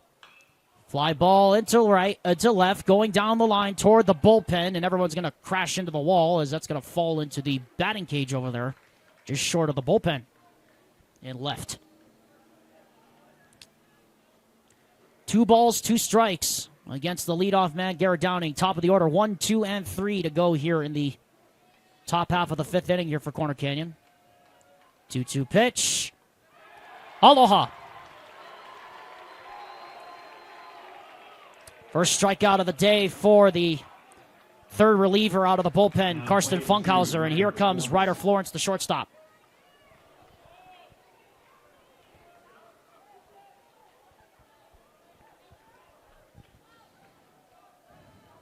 First pitch on the way. And that gets past the catcher, Austin Ellis, low and outside. Ball 1. I passed all the way to the backstop right there. As the shadows start to creep up past the walk-up lines now here at Larry Miller Field. 1-0 pitch is hit on the ground on 2 hops to second. Throw to first in time, and there's 2 gone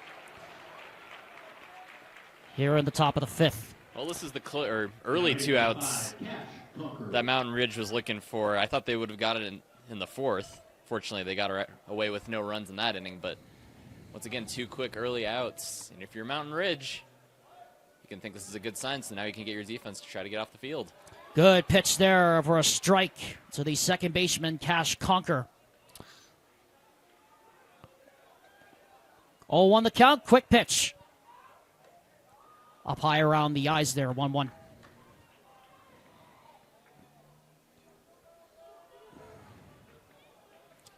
Winner of this game advances to play Lehigh tomorrow night, starting in the 6A Championship Series in the best of 3. That one caught the corner, but just a little bit outside.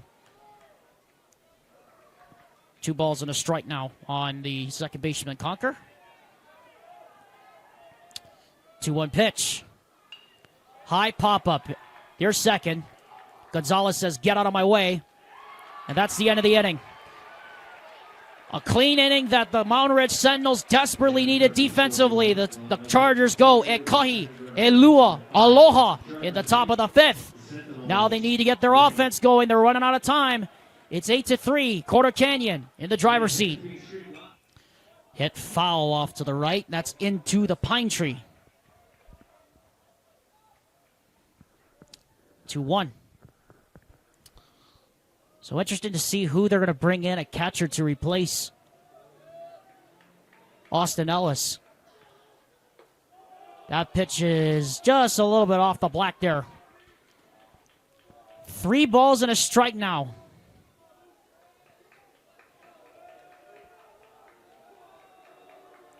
Here it comes. Foul back to the screen. Full count.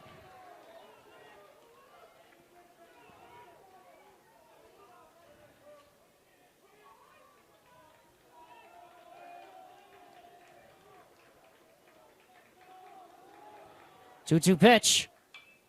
And once again, hack back to the screen.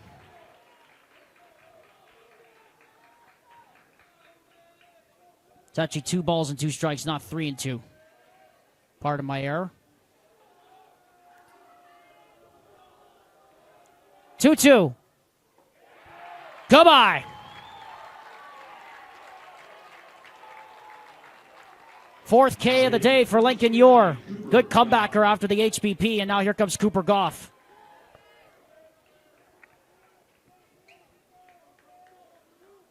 Mountain Ridge trying to find a way to fight back in this ball game.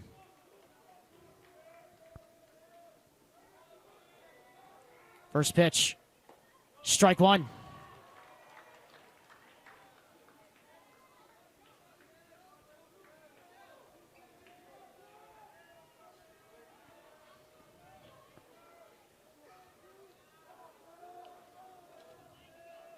Oh, 1 pitch. High fly ball, and I mean a high fly ball foul down the right field line. That's way into the Helaman Halls. 2 strikes. I think that might have actually hit something over in Helaman Halls over the front, over the side door. Might have hit the bricks. Wouldn't be surprised if it landed on the roof. 0-2 pitch. Foul back to the screen again. And you could tell, Ty, the desperation starting to set in for these Mountain Ridge hitters. They're trying to get their barrel on anything that's close to the strike zone. Well, fortunately, they are. The only issue is that they haven't gotten it where the barrel and the ball needs to be, which is out anywhere within that 90-degree angle facing towards center field. Cooper Goff had a 2-out, 2-run double yesterday in the first game against Corner Canyon. Can he find a way to provide a spark for these Mountain Ridge Sentinels? That one way outside. 1 ball and 2 strikes, so I guess Lincoln Yor's had enough of him fouling off pitches. 2 balls, 2 strikes, now the count on Lincoln Goff. And a mistake there by Kyle Anderson, the home plate umpire. Said 2-2, it's 1-2. Now it's 2-2. Lincoln Yor's gone nearly 5 complete innings. He's gone 4 1/3 of 4 strikeouts, but looking for a couple more outs to get himself out of a little bit of a mini jam as this one sails over him. And Honeycutt's going to move into scoring position as the count goes full here on Cooper Goff, the DH.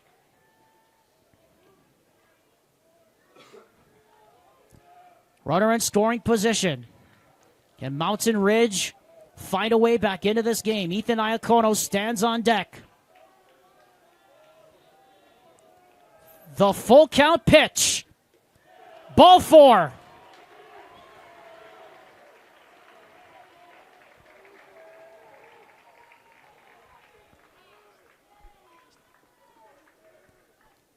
And here comes the staff meeting on the mound. Ethan Iacono now in, and it looks like Juan Gonzalez has been replaced by Tyler James at second base. And so here we go. This is exactly what we talked about. Brock Whitney making 5 changes to the lineup on Tuesday, or yesterday in that elimination game against Fremont. Now starting to shift around his lineup here. The 6th-year head coach trying to make some magic happen and keep their season alive for a date with Lehigh in the 6A Championship Series. First pitch on the way. Swing and a miss.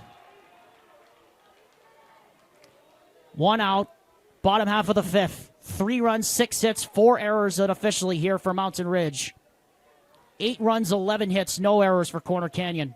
Most of them coming in that big first inning. 0-1 pitch. Good placement right at the knee, strike 2. Lincoln Yor has 2 walks, 4 strikeouts. Can he add a 5th? and get out of this jam. Or 1 out closer to getting out of this jam. Good waist pitch there up around the noggin. 1 ball, 2 strikes. The good news is for Mountain Ridge, you're still only at 1 out. You can still make something happen. You prefer with runners in scoring position to try to do it as soon as possible. 1-2 pitch. Fouled right back to the screen. 5th pitch of the AB coming up here. Again, the winner faces Lehigh starting tomorrow night at 7 in the 6A Championship Series. The loser season is over. Both teams already have 1 loss. Corner Canyon was handed their first yesterday by Mountain Ridge. 1-2 pitch. See ya!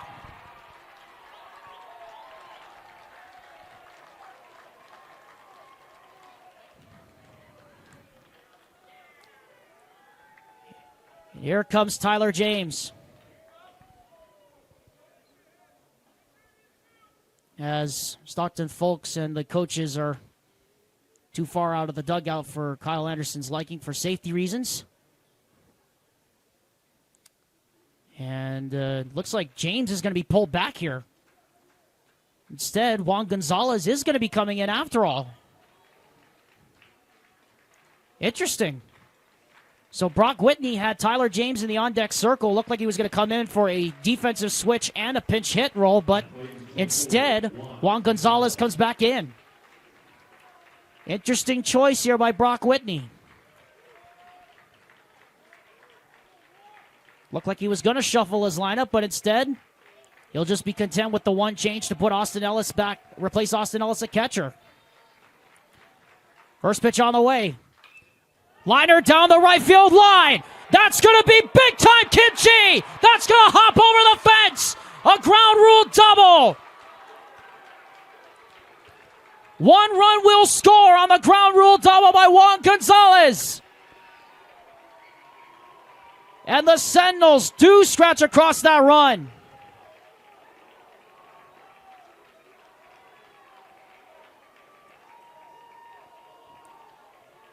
And just like that, the tying run is in the hole. Actually, excuse me, the tying run. And now the tying run is on deck. As Brock Whitney comes out to Leo Bachoco for some final instructions, and we're going to have another pinch hitter.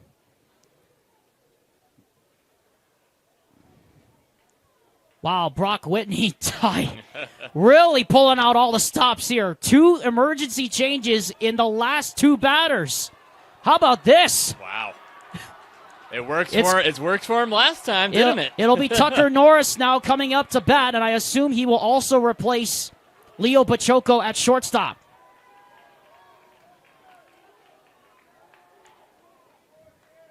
Things just got really interesting here at Larry H. Miller Field as the tying run in the person of Stockton Folks now comes up to Tucker Norris for some last-minute instructions.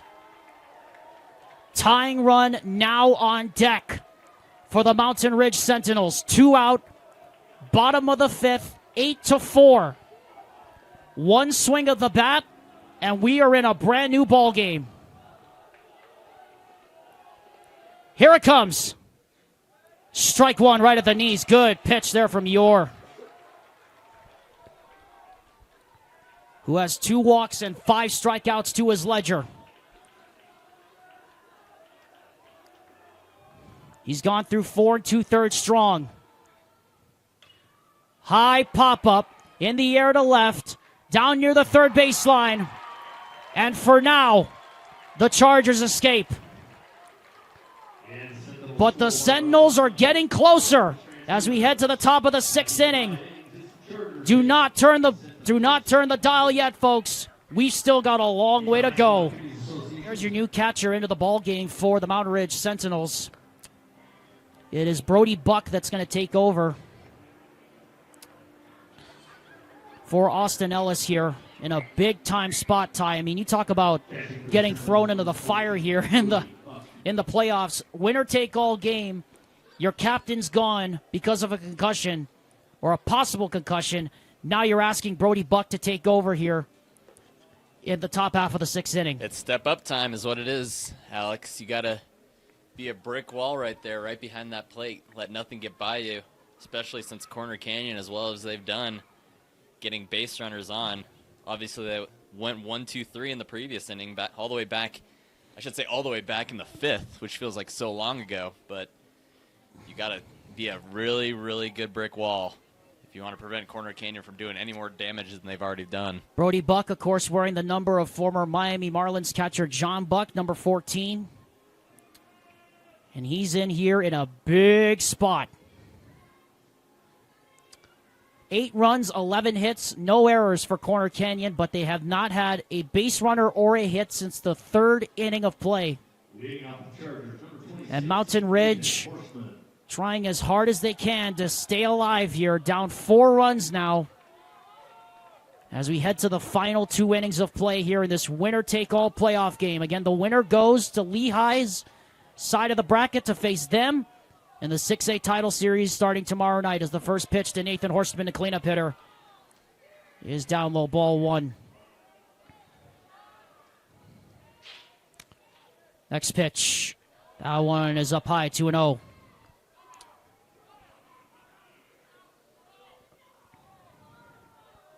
Juan Gonzalez remains in the game at second base. 2-0 pitch. That one doesn't catch the corner. 3-0.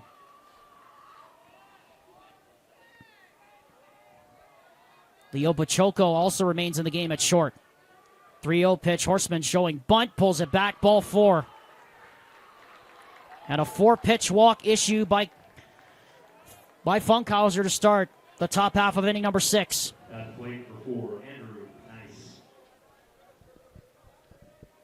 Andrew Nice now steps in, the first baseman.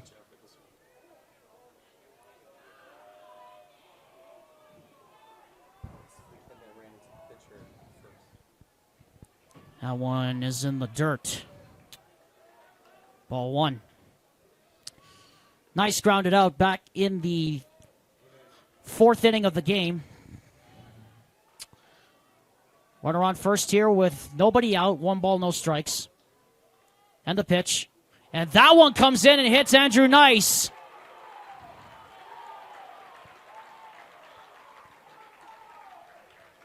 That one comes in and hits him on the foot. And home plate umpire Kyle Anderson is out. And you wonder, Ty, if that has something to do with the fact that he ran into the first baseman back in the 3rd or 4th inning. Well, I mean, at this point, I guess you never know, Alex. There is always a rhyme or reason for every pitch, but this one looks like had a little bit of spin on it, so maybe kind of just got out of the webbing a little bit. Ryland Dunn now stands in. First pitch is inside, ball 1. So suddenly Funkhauser can't find the zone here.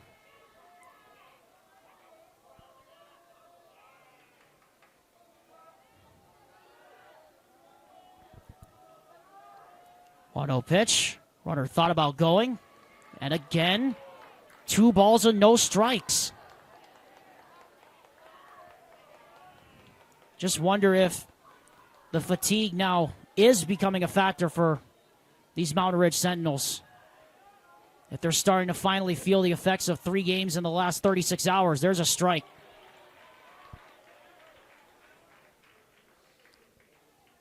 It's a good pop right there, right down the center. And a much-needed one at that, you have to say, against Ryland Dunn. Working with caution here at a good hitter's count. 2 balls and a strike. Nobody out. Here comes the pitch. And Funkhauser stepped off the mound and almost caught Nathan Horstman off the bag. Movement now, both sides of the bullpen. Righty for Corner Canyon and a lefty up in the bullpen for Mountain Ridge. 2-1 pitch. Foul. That one goes over the top of the tarp. 2 balls, 2 strikes here. 2 runners on. Not quite deuces wild because there's nobody out. But Funkhauser can change that right here. Can he? He'll step off.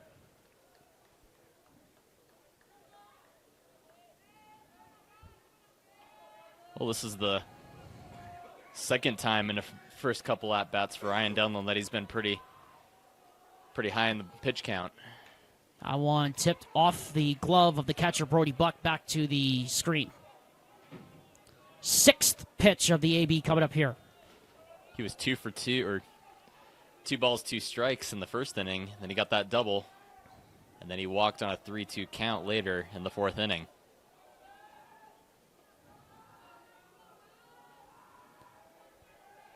Two-two pitch.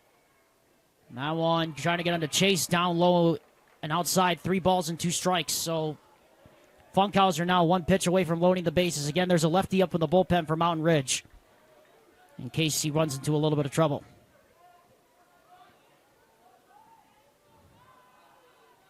Three-two pitch. And back to the screen. Make it pitch number 8 now coming up for Ryland Dunn here in this at-bat. Remember, Corner Canyon was able to coax a 10-pitch walk out of starter Dylan Singleton yesterday.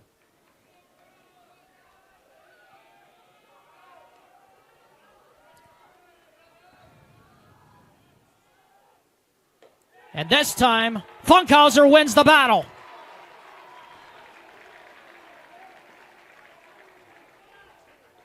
Now play number 14, Jack Munson. Here comes the left field. Here comes the right fielder, Jack Munson, now to be followed by You're the pitcher, and then Walcott, the left fielder.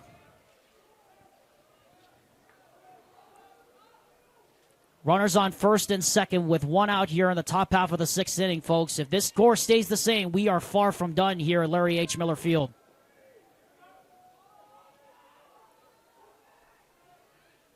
Funkhauser having a staring contest with Horseman back at second, as this is fouled onto University Parkway. One strike. Jack Munson, Alex, it's a big reason why the score is the way it is today. He got that 2 RBI double all the way back in the first.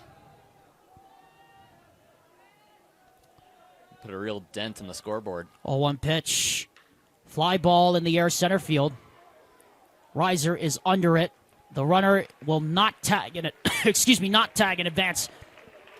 And there's quickly 2 out. So that'll bring up Lincoln You're, the pitcher, who is currently in line for the win.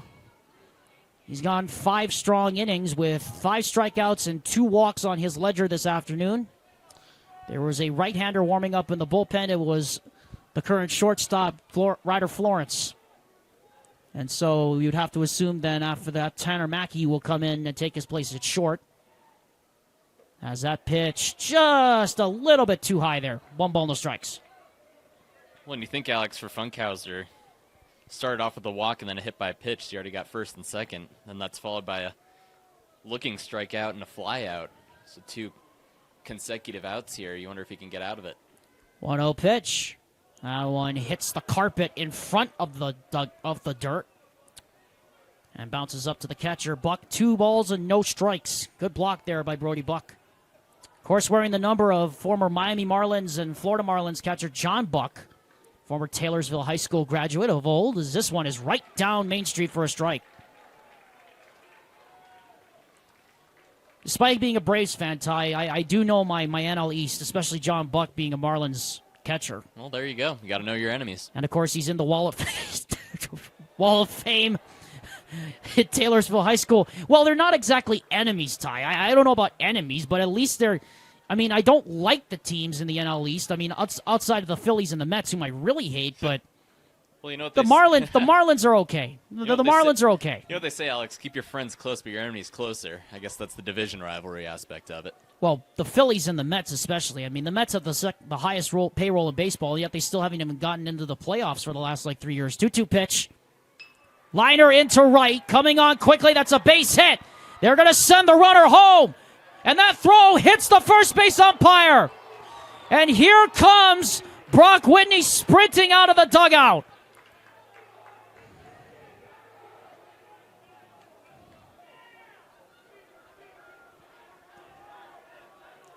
Kyle Anderson trying to keep the peace in the dugout right now. He's telling him to get back. And unfortunately, I don't think there's anything Ryan Hansen, the first base umpire, could have done with that.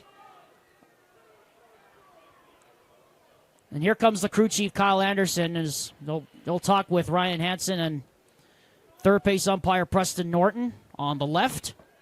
This is a veteran umpiring crew, and we've seen that earlier this year where Riverton had that happen against the game against American Fork where a base hit by Stein Mozingo ended up ricocheting off the field umpire out at second base and into right field. What ended up eliminating a routine ground ball, but you have to say, Ty, that was kind of an unfortunate break there for the Sentinels, and they have still not put up the run yet, so I assume on the basis of that, they likely could be discussing bringing the runner back to third and bringing the run off the scoreboard, which would leave the bases loaded. Well, what they're going to conversate about right now is if he had a chance. Which it looked like he did. Mm-hmm. Which it looked like he did. Ryan Hansen clearly made a signal like saying that told Brock Whitney my bad when the ball hit him. We're going to have to bring a rules official in here in a second to figure out what the ruling's going to be here. Well, I guarantee what they're talking about is if he had a chance to make a play, which I think Ryan Hansen clearly realizes that the Sentinels did. Well, and it's Kyle Anderson. But now you got to figure out where you put the runner. You would think third. You would think third. Because remember, they still haven't put the run up on the scoreboard yet. They have put the hit up on the scoreboard yet. So all we're really waiting for now is what the decision's going to be. So Ryan Hansen's going to come over to Brock Whitney. And Jeff Ure is being told to stay back by crew chief Kyle Anderson.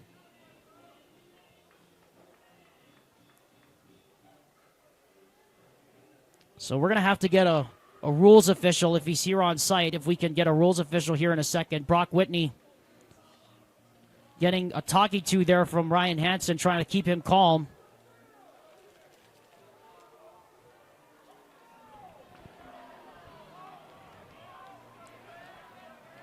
It's a big moment here in this game, in a 4-run game. Brock Whitney letting Ryan Hansen know what he thinks about what just happened, and Kyle Anderson trying to keep him cool.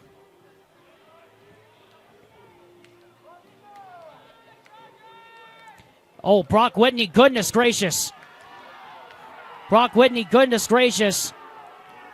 Oh, my goodness. And I think Brock Whitney just got ejected.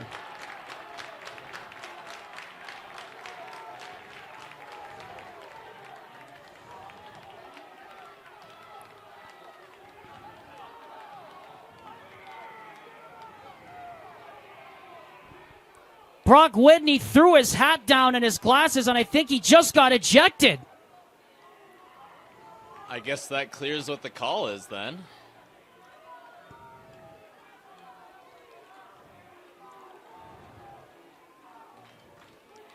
And they're going to say the run counts.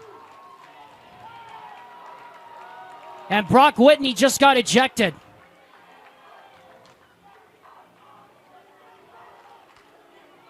I didn't see a toss signal though, Alex, so maybe. No, he clearly got tossed because he's not in the dugout anymore. The umpire, Kyle Anderson, made the signal that he was gone.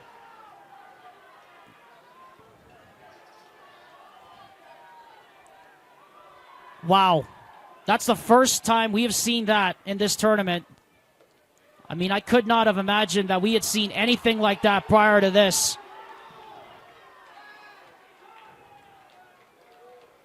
So the run counts, and just an unfortunate break for the Mountain Ridge Sentinels. It's now 9-4.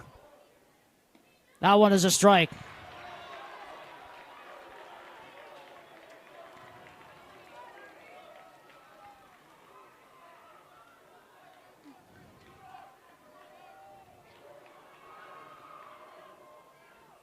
And just, Ty, this is just getting more and more dramatic. And more, I don't think dramatic, honestly, is the right word, Ty. I'm sorry to say, but this is getting more and more unfortunate now.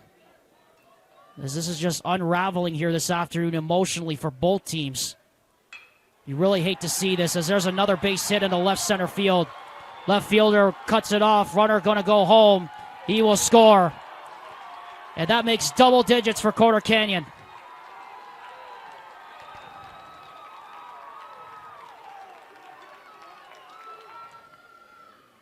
A 1 pitch is swung on and lifted high in the air behind the third base line. It'll go on to University Parkway. Well, Ty, like we said now, it's all a matter of pride now for the Mountain Ridge Sentinels. They just got to play this out and just show some pride here. It's true.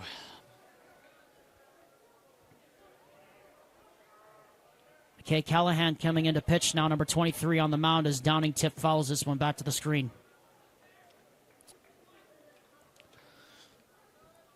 Well, we do have UHSAA official Brandon Riley here on site to provide explanation for rules if we need it, but unfortunately he's not here in the booth with us at the broadcast box with us at this very moment. So unfortunately, we're going on the fly with what we know for sure as Callahan strikes out Downing, and that ends the inning. Well, Brock Whitney ejected from the game. You see one of the replacement third base coaches for Whitney at third having a word with umpire Preston Norton. As Lincoln Yor will come in to try and cap off a brilliant day. So just 83 pitches here so far for the Corner Canyon Chargers starter. And the Corner Canyon Chargers are now 6 defensive outs away from going to the championship series against Lehigh.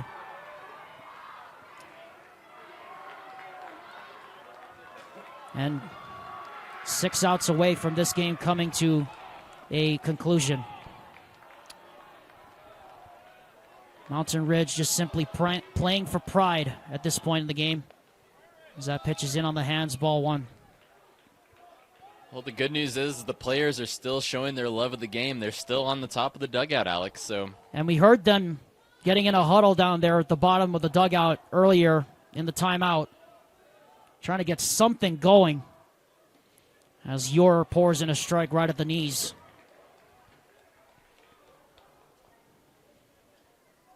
What an unfortunate and wild turn of events here at Larry H. Miller Field for Mountain Ridge. A cruel turn of events.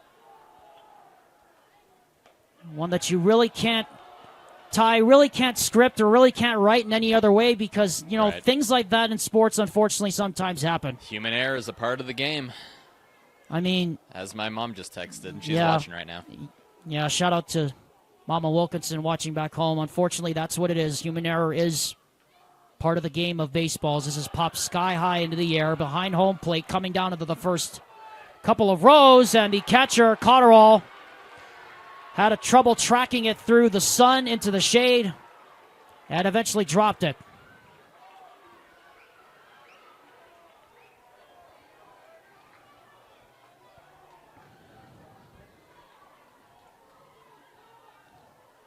Shade starting to creep up now on the pitcher's mound and the facade of those tarp supports you can see sticking up on the top of your screen there towards second base. 2-2 pitch. Ground ball to short. Florence picks it up. And there's one gone here in the bottom of inning number 6. 6-3 put out. The Rewind Sports Network and our coverage of the UHSAA baseball tournament continues tomorrow. Join us for a 5A, 6A championship series opener doubleheader as Maple Mountain takes on Brighton. And the winner of this game, which is increasingly likely going to be Corner Canyon, takes on Lehigh. A Game 1 doubleheader tomorrow, starting at 4 o'clock on your home for the UHSAA Championships, the Rewind Sports Network, as Jackson Reiser stands in and hacks this foul to the backstop.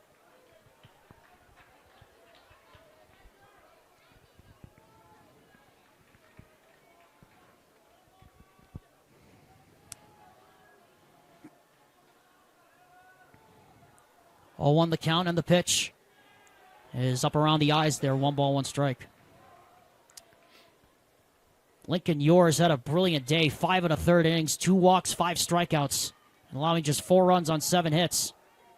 1-1 pitch, fouled off to the right and out of play. I'm aware he is getting up there in pitch count, though, Alex. I'm pretty sure he's reaching into the 90s. He is, but he could definitely stay in there for the 7th inning if he wants to. He will have to rest at least for a couple days, and he may not be back in time for the championship series opener as that hits Jackson Reiser up around the shoulder. And Reiser will trot on down to first base, and here come the umpires again. Kyle Anderson out of the box, telling the Mountain Ridge Corner Canyon benches, play on. And good for him on his part for doing that to keep the peace here. Now, play with That job is I mean, so he- difficult as an umpire. he has had some kind of a task here these last 2 innings. Credit to the umpires, led by crew chief Kyle Anderson, keeping the peace here these last 2 innings. This must be really difficult for them, especially. Remington Edwards cuts on that one and misses. As we said, unfortunately, sometimes human error is a part of the game, and that came into effect in the 6th inning with that run scoring on that unfortunate play where Ryan Hansen was hit with the throw coming from right field. Again, the umpires determined that he was not able to have a chance to make the play at the plate, though our broadcast monitor said otherwise. But they ruled that there was no chance to make the play. The run stood. Another run came across the score, and that's where we stand.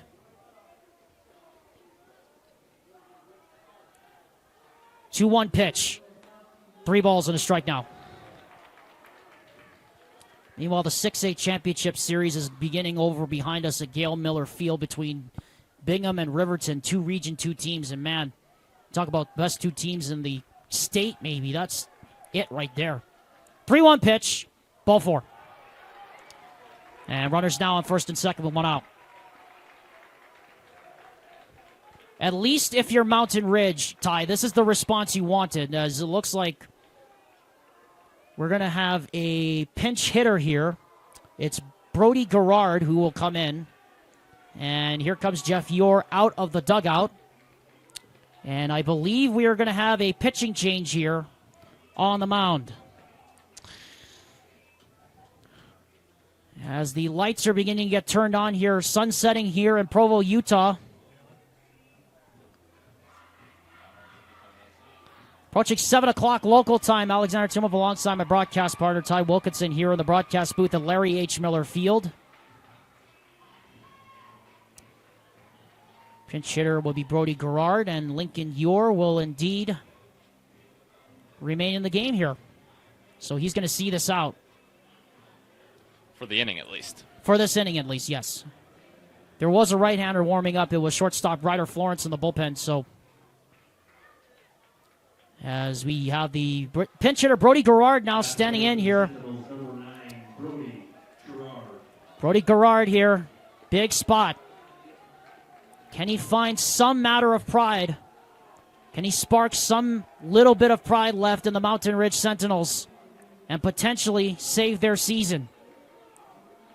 First pitch does not come yet from Yore as he steps off.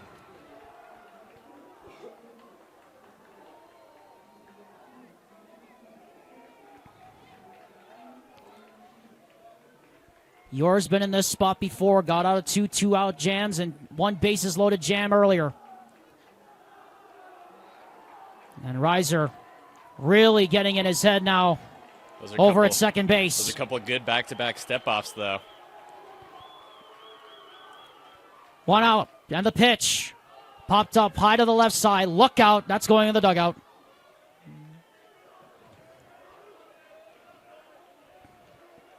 Everybody had to run off the top step and tuck for cover as the bombing run came in from the right side. 1 strike the count against the pinch hitter Brody Garrard.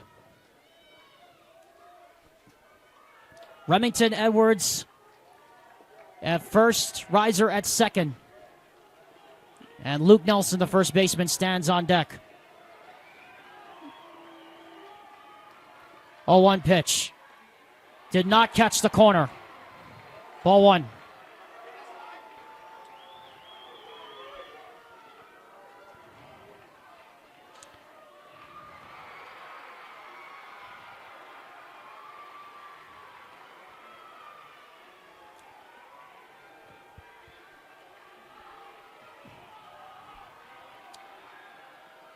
One. Strike 2.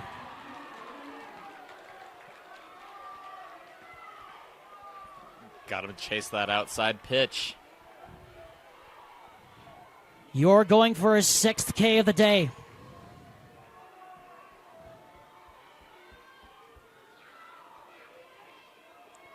1-2 pitch. High line drive in the left. Walcott makes the catch. Runners will not advance. And there are 2 gone.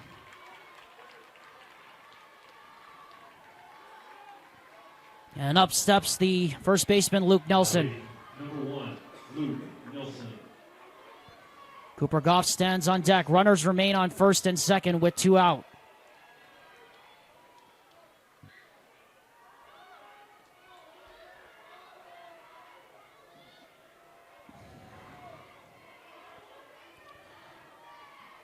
Here's the pitch. Down and away, ball 1.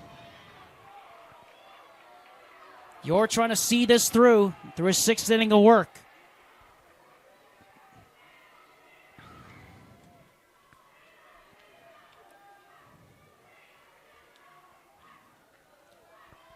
One 0 pitch. Tip foul.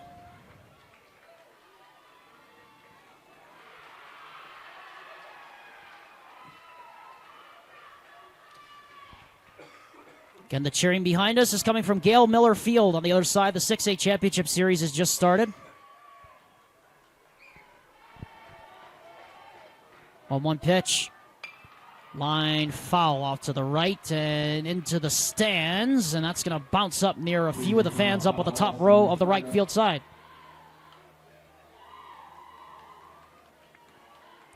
One and 2 the count, 2 out. Here in the bottom half of the 6th inning.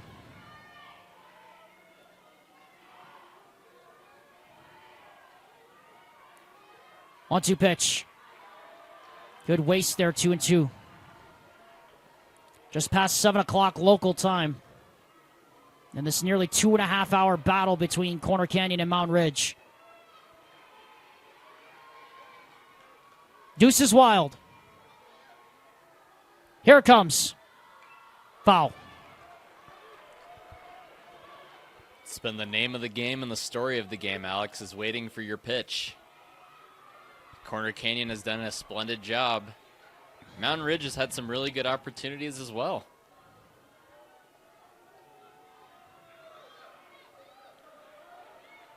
Two-two pitch. High and inside. Count goes full. And now you're in trouble of loading the bases. There is nobody up, reminder, in the bullpen. But Ryder Florence, the shortstop, was warming up earlier. He is warm and ready to go if need be.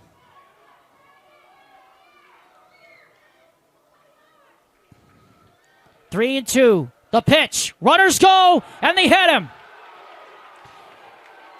And now things are getting interesting. Kyle Anderson's out again, trying to keep the pace. That's the third time Yor has hit a batter in this ball game. As the bases are loaded now, as Jeff Yor comes out.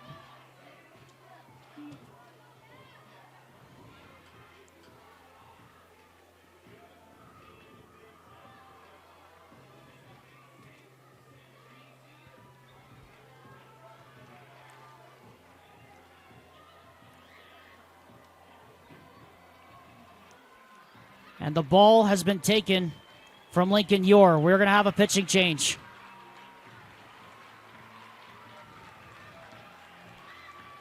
The bases are loaded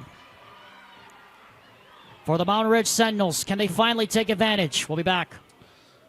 So as expected, Ryder Florence takes over now in a huge spot here. Alexander Timolip and Ty Wilkinson here in the broadcast booth. Ty, if two or more runners come across the score in this inning, that is going to give the Mountain Ridge Sentinels some serious momentum here in this inning. It really is, because this game is still far from over, and the Mountain Ridge Sentinels, as we mentioned, they're theoretically the quote-unquote home team, so they'll be able to be hitting, they'll get the last blow or the last opportunity to get more runs on the board if that be so necessary. But the only issue is now you have 2 outs, bases are loaded for the second time, too, tonight. Second time tonight that they've had the bases loaded. First pitch from Ryder Florence is grounded to the right side on one hop to first. They get the runner, and that's the end of the inning. The Mountain Ridge Sentinels load the bases. They strand them all again. We head to the top half of the 7th inning. Corner Canyon still leads 10-4. At the conclusion of this game, Ty and I will be selecting our choice for the Heidemann and Associates Player of the Game. Contact them today, 801-754-4240, or contact them online at utah.law for your free consultation with them, courtesy of the Rewind Sports Network, the team that's committed to building a winning client with you in mind. Top of the 7th inning here, Mountain Ridge down 10-4. And McKay Callahan's going to get in here for the final 3 outs defensively of the afternoon. What we think is going to be the final 3 outs as Hunter Miller now will take over at catcher. Or rather, yeah, that is Hunter Miller behind the plate at catcher now, as Ryder Florence, now the pitcher, will lead off to begin proceedings here in the top of the 7th. Alexander Timolip and Ty Wilkinson here in this winner-take-all playoff game between Corner Canyon and Mountain Ridge.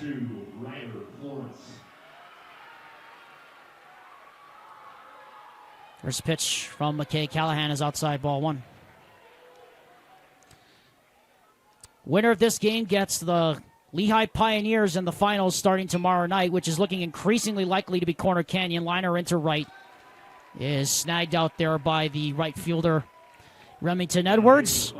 And there's one gone. And Ty, you were just telling me Mountain Ridge has left 11 runners on base tonight. That really has been the difference in the ball game. They've just not been able to take advantage of their opportunities. And 6 out of those 11 are loaded bases opportunities. It's hard.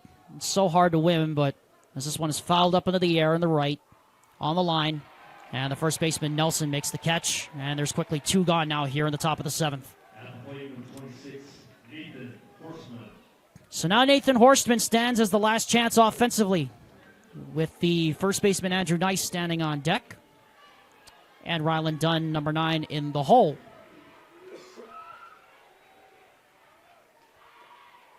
Pitch stays up high, 1 ball, no strikes.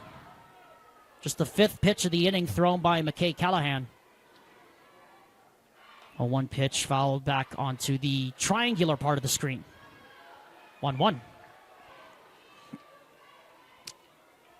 I'd like to take the opportunity to thank Josh Dodge for his work on the camera all week with us here at BYU. I'd also like to thank Vince Francis for his help off-site this week with all of our technical management, as it were. 2-1 pitch, and it's high, 3 balls and a strike. Also want to thank, we keep harping on it, folks. We wouldn't be here without Dusty Litzter, our dear friend. We're still thinking about him and his family.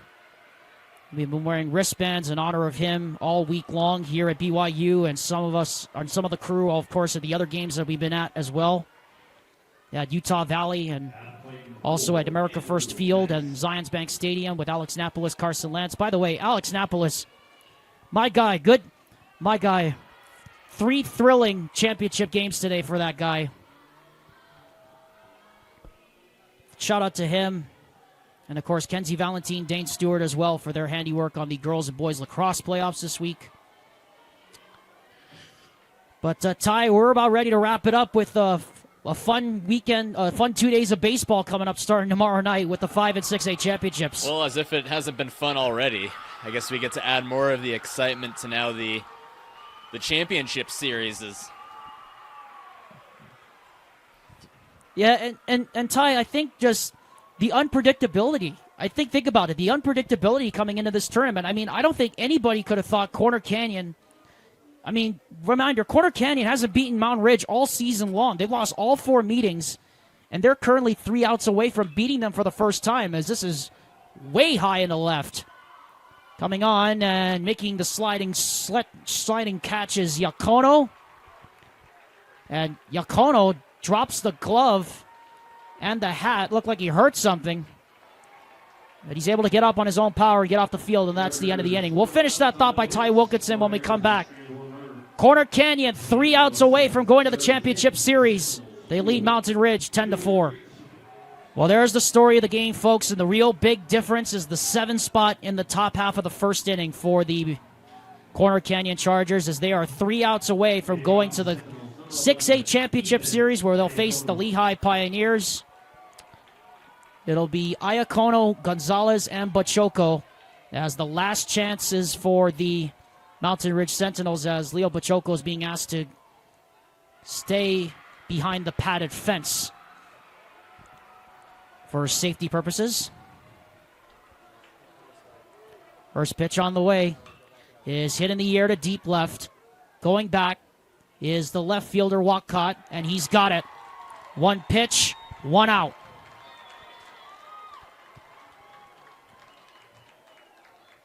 Now the plate number 24, Juan Gonzalez. Here comes Gonzalez. As reality's beginning to set in here for the Sentinels, your heart breaks for them and head coach Brock Whitney. Such an amazing season. And an amazing accomplishment just to get to this position, to have a chance to advance. But they just ran into a buzzsaw this afternoon in the Corner Canyon Chargers, as that one's on the corner for strike 1.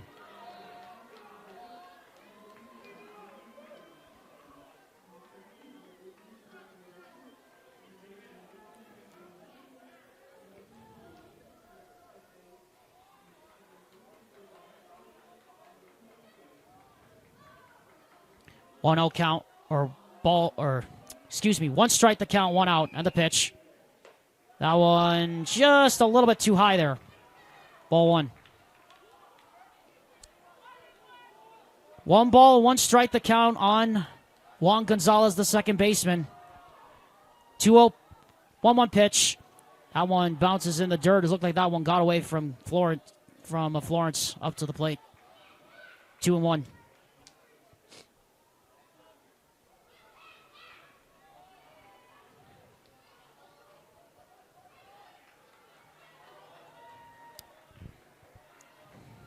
The pitch. And that's outside. 3 balls and a strike. The win will go to Lincoln Ure. Well deserved. 6 strong innings, 5 strikeouts, 2 walks. 3-1 pitch. That one misses, ball 4.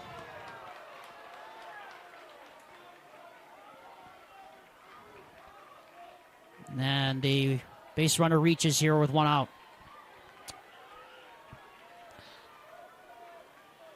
Ty, you have to give credit where credit is due. The Corner Canyon Chargers, I mean, no one could have seen this coming. I mean, them putting up 8 runs on Davis, 10 runs on Fremont, and now 10 more here on Mountain Ridge. Oh, the last seed, I should say. The lowest seed left, lowest yes. Seed in the Super Regional, at least as of that day. I mean, and think about it. They had to beat the 7-seed Skyridge twice just to get here. They had to play a Game 3 against Skyridge. They had to play an extra game today. I mean, you think about the stuff this team has gone through just to get a chance to go to the championship series. Right. This is a remarkable year for Jeff Ure.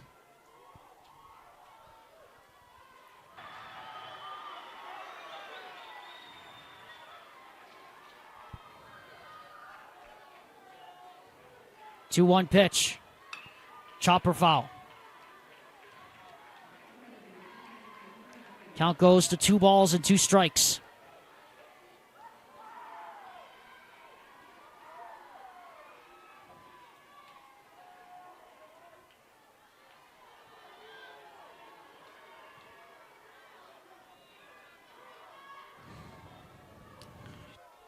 Two-two pitch.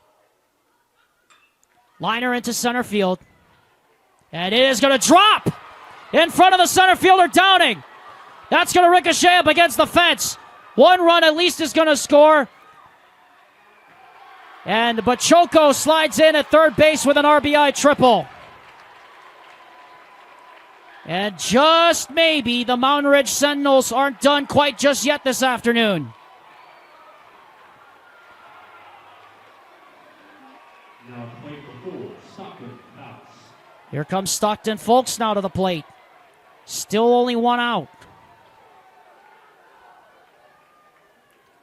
Still only 1 out. Runner on third.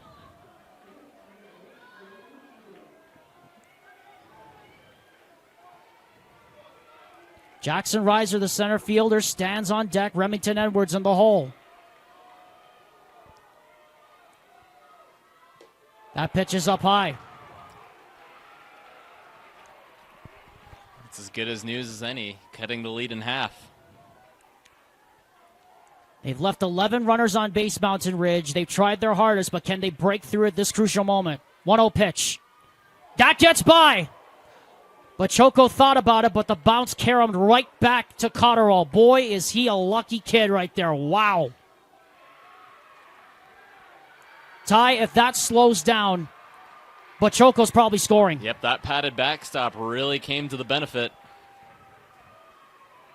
And it easily could have been a 4-run game just based off of that wild pitch. That one's a good one right there for a strike. 2-0, 2-1 now. But Choco at third with an RBI triple. Still only one out. Jackson Reiser stands on deck. Remington Edwards in the hole. The 2-1 pitch. Down low, 3 balls and a strike. Well, here comes a big hitter's count right here, Alex. This might be the biggest at-bat on the day. Strike 2. Good pitch.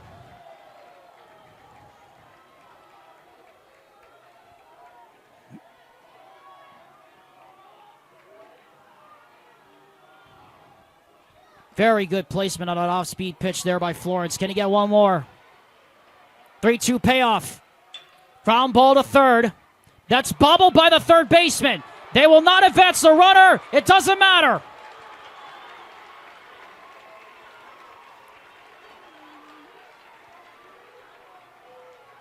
That'll be the first error of the day charged on Corner Canyon. And here comes Jackson Reiser.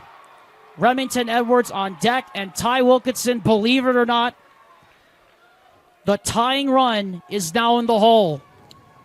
I don't believe it, Alex. Actually, check that. Yes, the tying run is now in the hole. First pitch. Strike 1. Good pitch.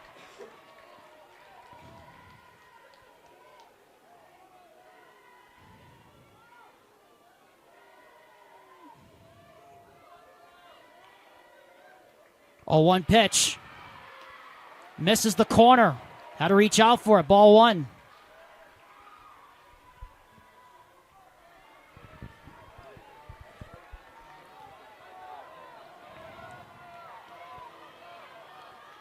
One. Runner goes. Up the middle. Base hit. 1 run scores. Reiser will be stopped. 4-run game.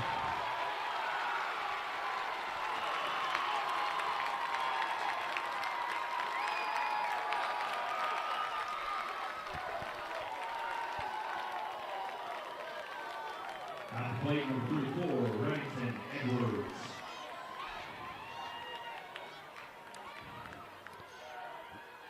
Tying run on deck. Remington Edwards now on a perfectly executed hit and run. First time that the Sentinels have put up multiple runs since the bottom of the second when they scored 2. They put up single runs in the 4th and the 5th. But now they've put up 2 here in the 7th.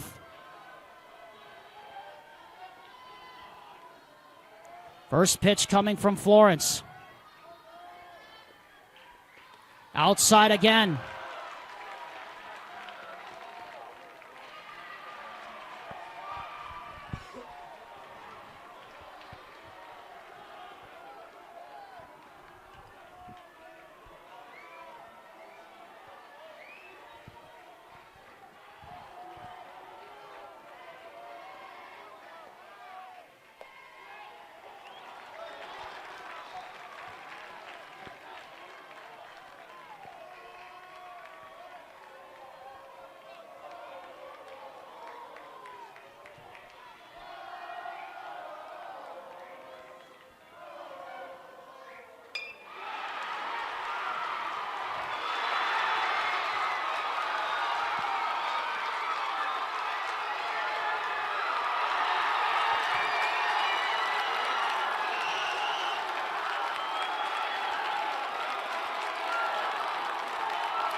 Remington Edwards, welcome to your moment.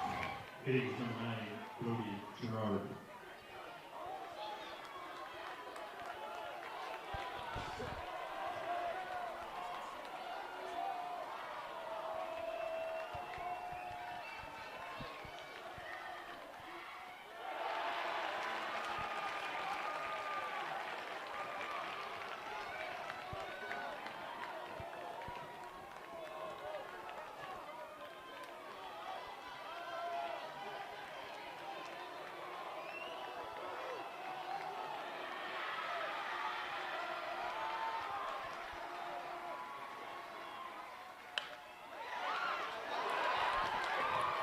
Chargers win!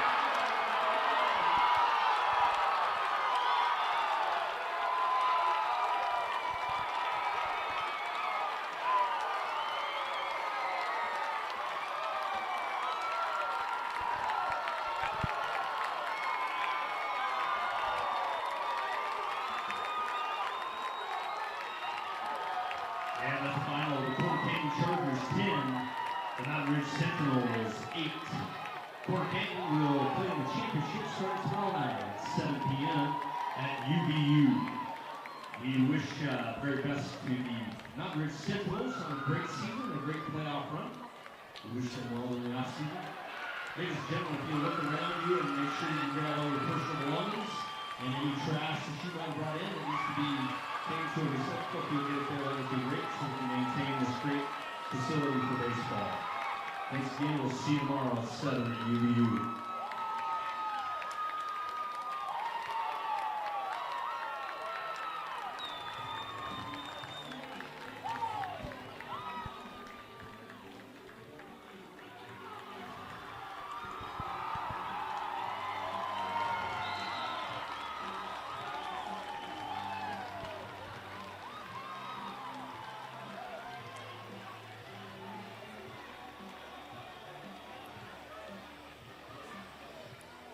L4-3.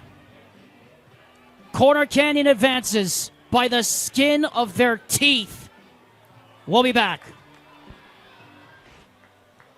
What an ending. Mountain Ridge struck for 4 runs, but it was too late. And the Corner Canyon Chargers are going to the 6A finals to face the Lehigh Pioneers. Alexander Tumop alongside Ty Wilkinson. Just trying to put our minds around what we've just seen.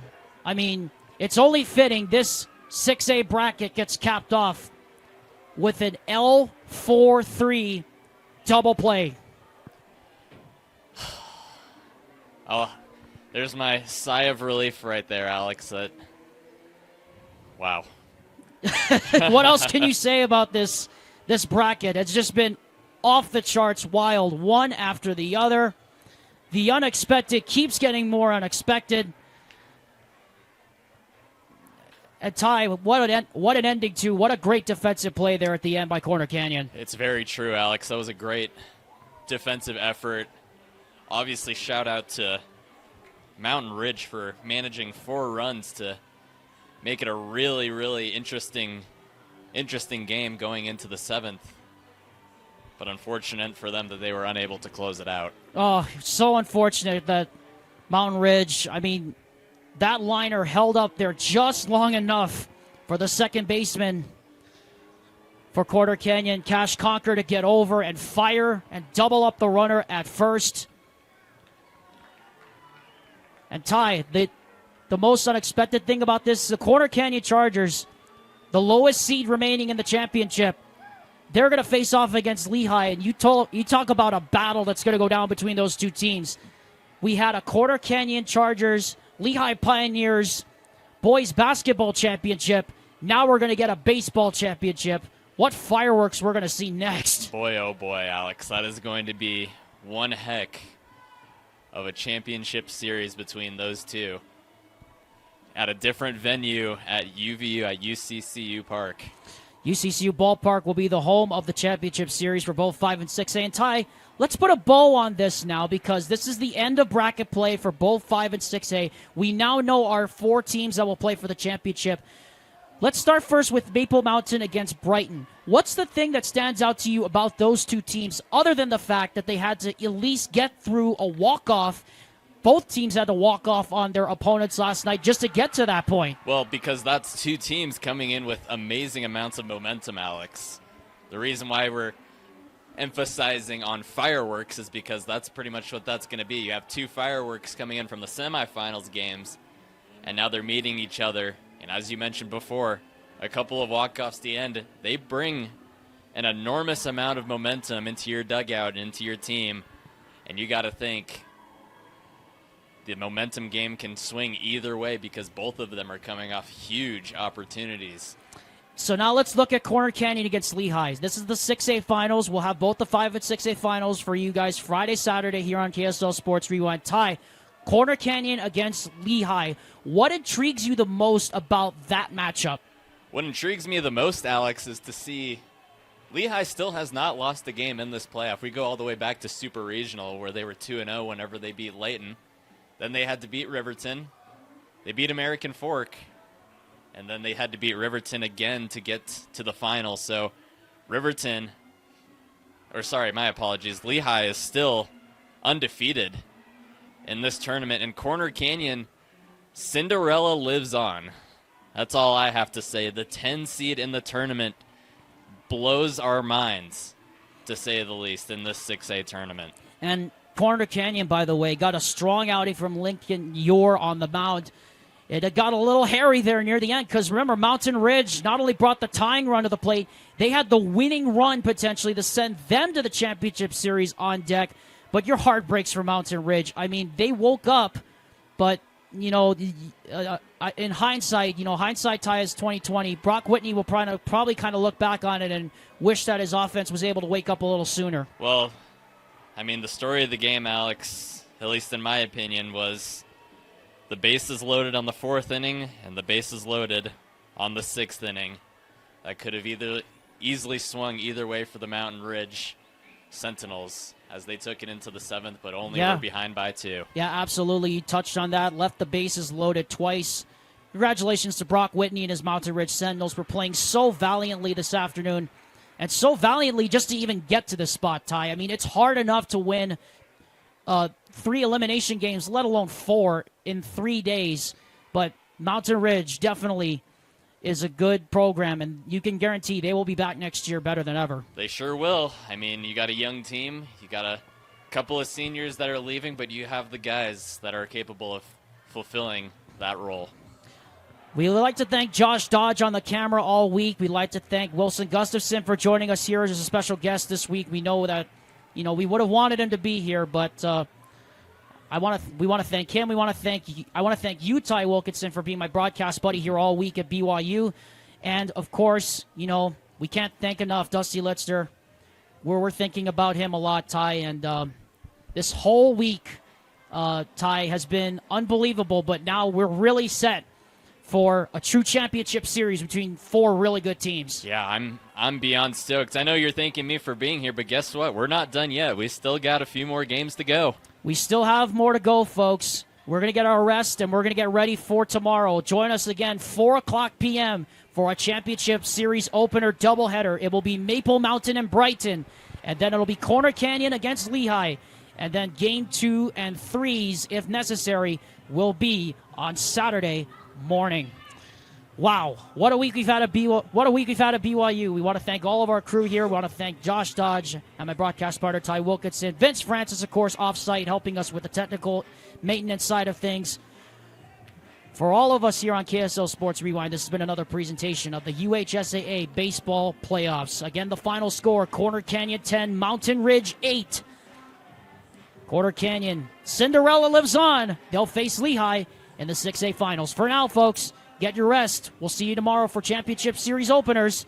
Aloha from Utah. Take good care of one another, everyone. Please watch over everyone. And please, for Dusty, please tell someone today that you love them and that you care about them and that you're there for them. Because, Dusty, we're there for you. We love you too, buddy. We're thinking about you always. Aloha from Utah, everyone, and good night.